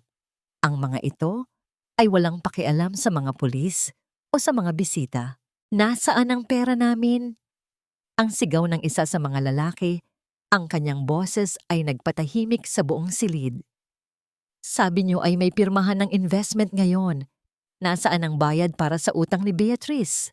Ang gabi ng pagdiriwang ay tuluyan ng naging isang gabi ng kaguluhan. Ang tunog ng mga nagtatakbuhang panauhin patungo sa mga exit ay nagresulta sa mga nabasag na baso at mga natumbang lamesa. Sa gitna ng kaguluhan, nakita ni Teresa ang isang lalaki na may hawak na matalim na bagay at mabilis na tumatakbo patungo kay Doña Carmen. Nanooy nakaupo pa rin sa sahig at tila nawala na sa sarili. "Ma!" ang sigaw ni Anton, ngunit hindi siya makagalaw dahil hawak siya ng mga pulis. Mabilis na kumilos si Teresa, hindi dahil sa pagmamahal sa biyenan, kundi dahil ayaw niyang mantsahan ng dugo ang gabi ng kanyang tagumpay. Ang tunog ng pagbangga ng kanyang katawan sa lalaki ay naging sanhi ng pagtalsik ng matalim na bagay sa ilalim ng isang lamesa. Sa isang iglap, pinaligiran na ng mga pulis ang mga goons at ang tunog ng mga pag-aresto at pagsigaw ay pumuno sa hall. Humarap si Teresa kay Doña Carmen na nooy nanginginig at tila isang bata na takot na takot. Tumingin siya sa matanda, wala ng galit, wala ng puot, kundi purong paglimot. Ang mansyong ito ay itinayo niyo sa mga luha ng ibang tao. Bulong ni Teresa, ang boses ay matatag sa gitna ng ingay. Ngayong gabi, ang mga luhang iyon ang lulunod sa inyo. Naramdaman ni Teresa ang isang mainit na kamay na humawak sa kanyang balikat. Si Attorney Gabriel. Ang tunog ng kanyang malalim at panatag na paghinga ay nagbigay ng kapanatagan kay Teresa. Tapos na ang laban, Tere. Oras na para umuwi. Tumingin si Teresa kay Nanay Rosa na nooy naghihintay sa kanya malapit sa pinto. Ang bawat hakbang ni Teresa palayo sa hall, palayo sa nakaposas na si Anton, at palayo sa gumuguhong pamilya Del Rosario, ay tila ba isang paglipad patungo sa kalayaan. Ang bawat pagpatak ng huling luha ng langit sa basang semento ay tila ba isang hudyat ng pagtatapos ng isang mahabang sumpa. Ang mansyon ng mga Del Rosario ay nababalot ngayon ng liwanag mula sa mga asul at pulang ilaw ng mga sasakyan ng pulis, na tila ba isang makulay ngunit malungkot na pagtatapos sa isang huwad na kaharian. Ang tunog ng pag-ikot ng mga gulong sa ibabaw ng tubig at ang mahinang dagundong ng kulog sa malayo ay nagbibigay ng isang uri ng kapayapaan na 7 taon na hindi naramdaman ni Teresa. Sa labas ng malaking gate, bago siya pumasok sa sasakyan ni Attorney Gabriel, narinig ni Teresa ang isang pamilyar na boses na tumatawag sa kanyang pangalan. Ang tinig na yon ay basag, puno ng panginginig, at tila ba isang mitya na unti-unti nang nauubos. "Teresa, pakiusap, tignan mo ako, huwag mo akong iwan ng ganito." Ang hiyaw ni Anton mula sa loob ng sasakyan ng mga pulis. Ang tunog ng kanyang paghampas sa bintana ng sasakyan ay tila ba isang desperadong pagkatok sa pinto ng katarungan na matagal na niyang isinara. Dahan-dahang lumingon si Teresa.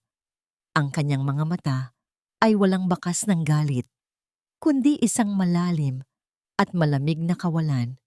Lumapit siya ng bahagya sa sasakyan, sapat na upang makita ang mukha ni Anton na puno ng pawis at luha. Ang lalaking dati ay tinitingala niya bilang kanyang mundo ay isa na lamang ngayong anino ng isang duwag. "Ito na ang huling beses na titingnan kita, Anton," ang mahinang sabi ni Teresa. Ang kanyang boses ay matatag sa gitna ng ingay ng gabi. "Hindi dahil mahal pa kita, kundi dahil gusto kong matandaan mo ang mukha ng babaeng sinira mo, ngunit muling nabuo nang wala ka.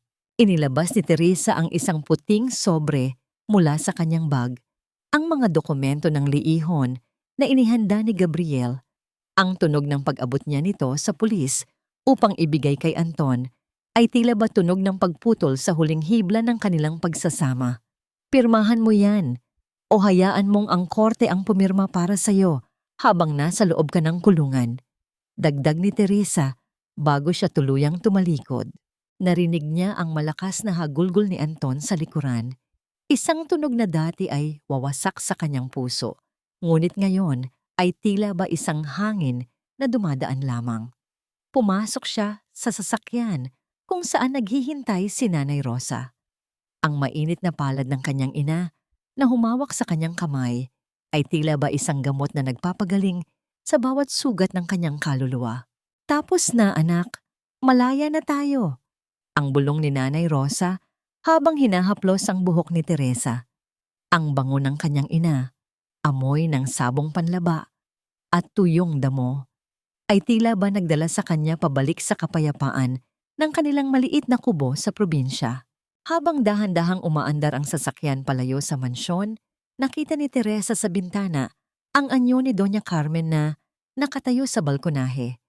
Ang matanda ay mag-isa, nakabalot sa isang mamahaling kumot na tila ba hindi na kayang magbigay ng init sa kanyang nanunuyong puso.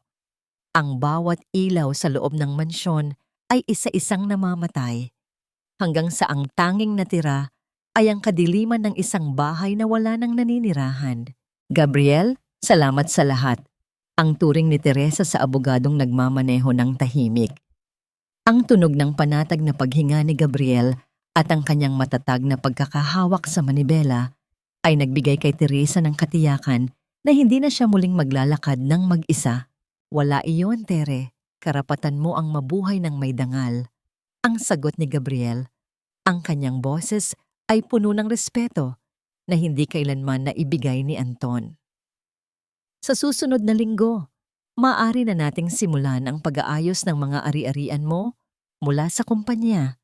Gusto kong makasigurado na bawat sentimo na kinuha nila sa iyo ay maibabalik. Hindi na pera ang mahalaga, Gabriel. Ang mahalaga ay ang katahimikan ng isip ko at ang kaligtasan ni Nanay. Ang sagot ni Teresa habang nakatingin sa labas, kung saan ang mga ilaw ng lungsod ay unti-unti nang napapalitan ng mga puno at malalawak na bukirin.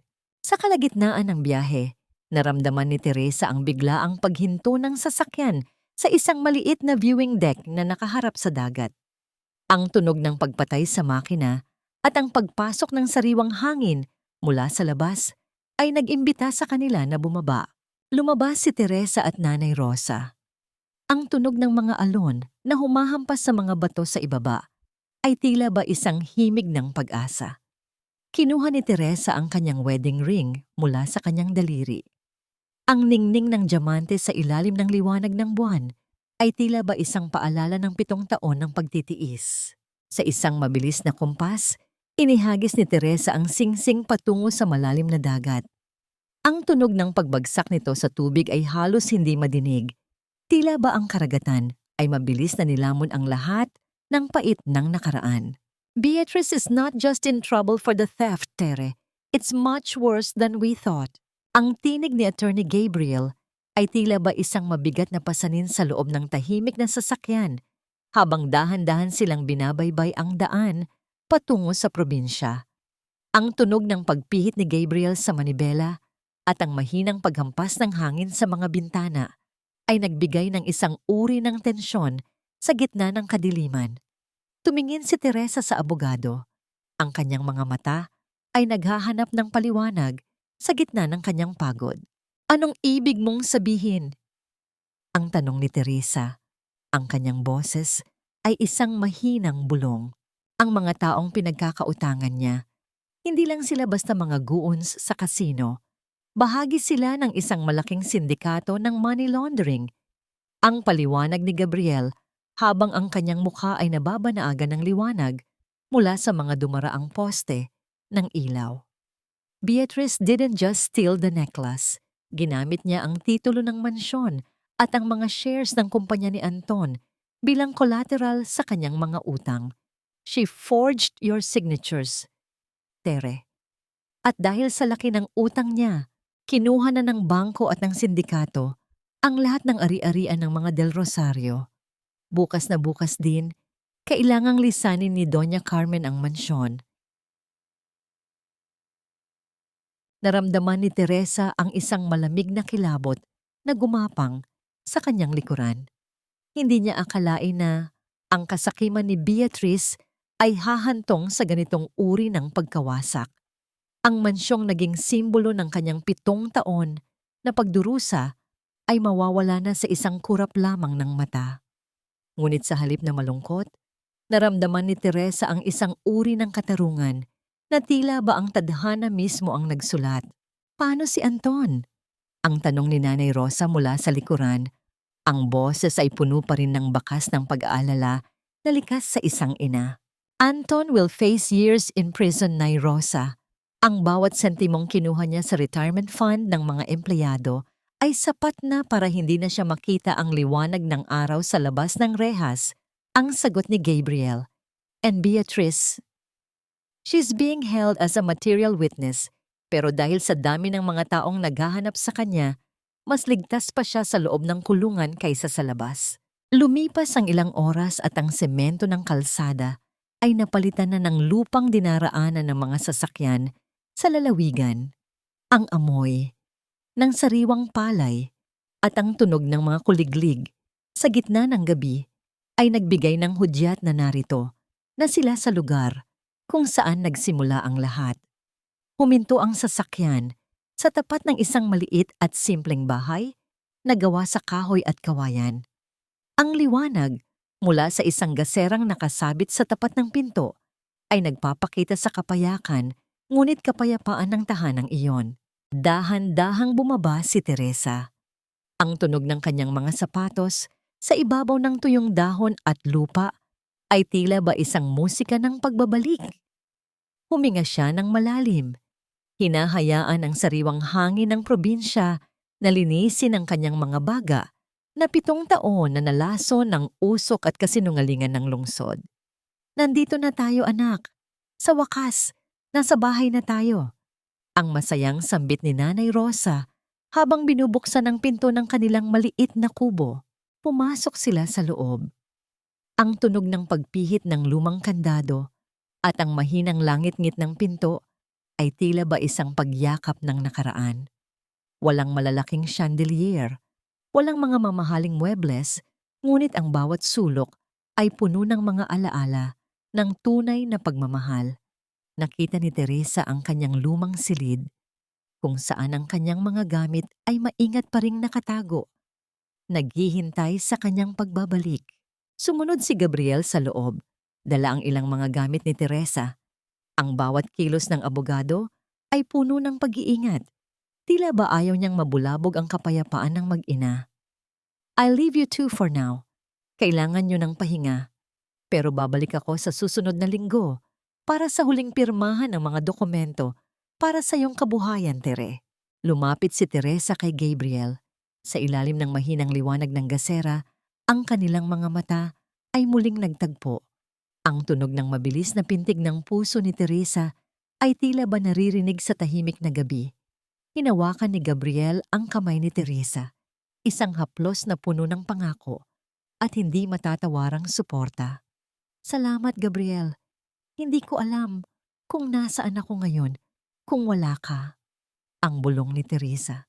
Nandito ka dahil sa sarili mong lakas, Tere. Ako ay naging tulay lamang. Ang sagot ni Gabriel bago siya dahan-dahang naglakad palabas. Ang tunog ng kanyang sasakyan na unti-unting lumalayo ay naging hudyat ng simula ng isang bagong kabanata. Naupo si Teresa sa tabi ng kanyang ina sa maliit nilang balkonahe. Ang tunog ng hangin na humahampas sa mga dahon ng saging at ang malayo at mahinang tahol ng aso ay tila ba isang oyayi na nagpapatulog sa lahat ng sakit ng kanyang kahapon. Tumingala siya sa langit kung saan ang mga bituin ay tila ba mas maliwanag at mas malapit kaysa sa Maynila. Nay, magsisimula tayo ulit, ang sabi ni Teresa habang isinasandal ang kanyang ulo sa balikat ng ina. O anak, at sa pagkakataong ito, wala nang sino mang makakaagaw ng kaligayahan natin. Ang sagot ni Nanay Rosa habang mahigpit na hinahawakan ang kamay ng kanyang anak. Sa gitna ng katahimikan ng gabi, naramdaman ni Teresa ang ganap na paglaya. Ang bawat sugat ay nagsimula ng maghilom at ang bawat luhang pumatak ay naging pataba sa lupang kanyang muling tatamnan ng mga bagong pangarap. Ang gabi ay madilim, ngunit para kay Teresa, ang bukang liwayway ay hindi na lamang isang pangarap, kundi isang katotohanang kanyang haharapin ng may taas na noo. Ang bawat pagsikat ng araw sa likod ng mga luntiang bundok ng probinsya ay tila ba isang dambuhalang kamay na nagbubura sa bawat bakas ng kadiliman ng nakaraan. Isang taon na ang lumipas mula nang lisanin ni Teresa ang marangyang bilangguan ng mga Del Rosario at sa bawat umagang nagigising siya sa amoy ng sariwang lupa at namumukadkad na mga bulaklak ng kape, nararamdaman niya ang ganap na paghilom ng kanyang kaluluwa, ang tunog ng pagtilaok ng manok sa malayo at ang marahang pagaspas ng mga dahon sa hangin ay ang tanging musikang kailangan niya upang simulan ang kanyang bagong buhay. Nakatayo si Teresa sa loob ng kanyang maliit ngunit malinis na bake shop na pinangalanan niyang Rosa's Sweet Treats. Ang amoy ng bagong luto na pandesal at ang tamis ng kakanin ay bumabalot sa buong paligid. Isang halimuyak na nagbibigay ng init sa puso ng bawat mamimili. Ang marahang tunog ng pagbukas at pagsasara ng pinto na gawa sa kahoy at salamin ay hinaluan ng mga tawanan ng mga bata at masasayang bati ng kanyang mga kapitbahay. Dahan-dahan niyang inilabas ang puting sobre na natagpuan niya sa kanyang lumang unan noong gabing bumalik siya. Ito ang huling lihim ni Nanay Rosa, isang titulo ng lupa na hindi kailanman isinangla ng kanyang ina. Ang lupang kinatatayuan ng kanyang tindahan ngayon ay ang bahaging itinira ni Nanay Rosa para sa kanya. Isang munting sakahan na pinaghirapang bayaran ng matanda sa loob ng maraming taon sa pamamagitan ng paglalako ng gulay. Sa liham na kasama nito, nakasulat ang mga katagang, "Ang dangal natin anak ay parang punla. Maaaring apakan ng iba, pero basta't may pagmamahal sa ugat, muli at muli itong sisibol." Sa isang sulok ng tindahan, nakita ni Teresa ang isang lumang dyaryo na naiwan ng isang mamimili. Sa isang maliit na bahagi ng pahina, nabasa niya ang balitang matagal na niyang kinalimutan. Si Doña Carmen ay kasalukuyang nakaratay sa isang pampublikong ospital matapos dumanas ng matinding stroke na nagresulta sa pagkaparalisa ng kanyang buong katawan. Wala itong kasama, kundi ang isang malayong kamag-anak. Dahil ang lahat ng yaman at kaibigan nito ay naglaho na, kasama ng mansyong kinuha ng bangko.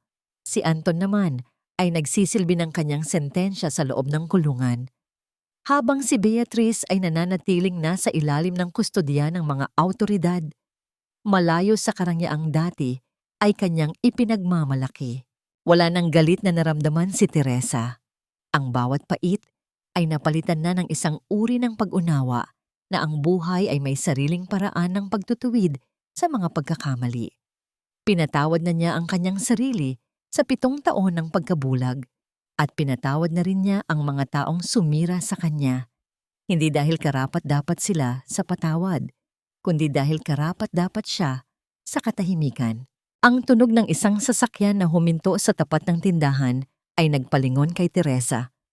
Mula sa loob ay lumabas si Attorney Gabriel, suot ang isang simpleng polo shirt at ang kanyang pamilyar na ngiti na laging nagbibigay ng liwanag sa araw ni Teresa. Ang bawat hakbang ni Gabriel sa semento ay puno ng kagalakan. Bit-bit ang isang bungkos ng mga sariwang bulaklak ng mansanilya.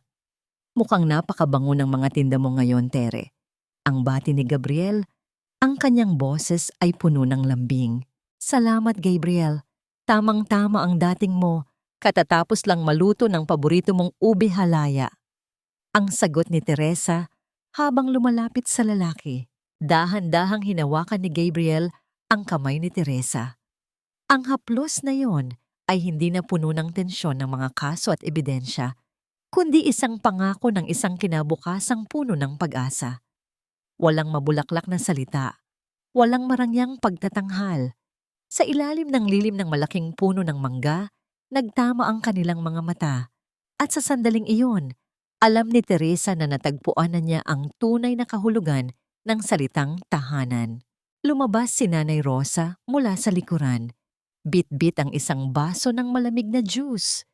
Nang makita ang dalawa na magkahawak ang kamay, isang matamis at payapang nangiti ang gumuhit sa mga labi ng matanda. Tiningala niya ang langit at tahimik na nagpasalamat. Ang bagyo ay lumipas na at ang bawat sugat ng kahapon ay naging mga pilat na lamang na nagpapaalala sa kanilang katatagan. Ang tanging tunog na namayani sa hapon ay ang malambing na pag-awit ng mga ibon at ang mahinang tunog ng hangin na nagdadala ng pangako ng isang mapayapang gabi. Si Teresa, ang babaeng dati ay nawalan ng boses at dangal, ay nakatayo na ngayon ng may taas na noo, handang harapin ang bawat bukas na may ngiti sa kanyang mga labi at pag-ibig sa kanyang puso.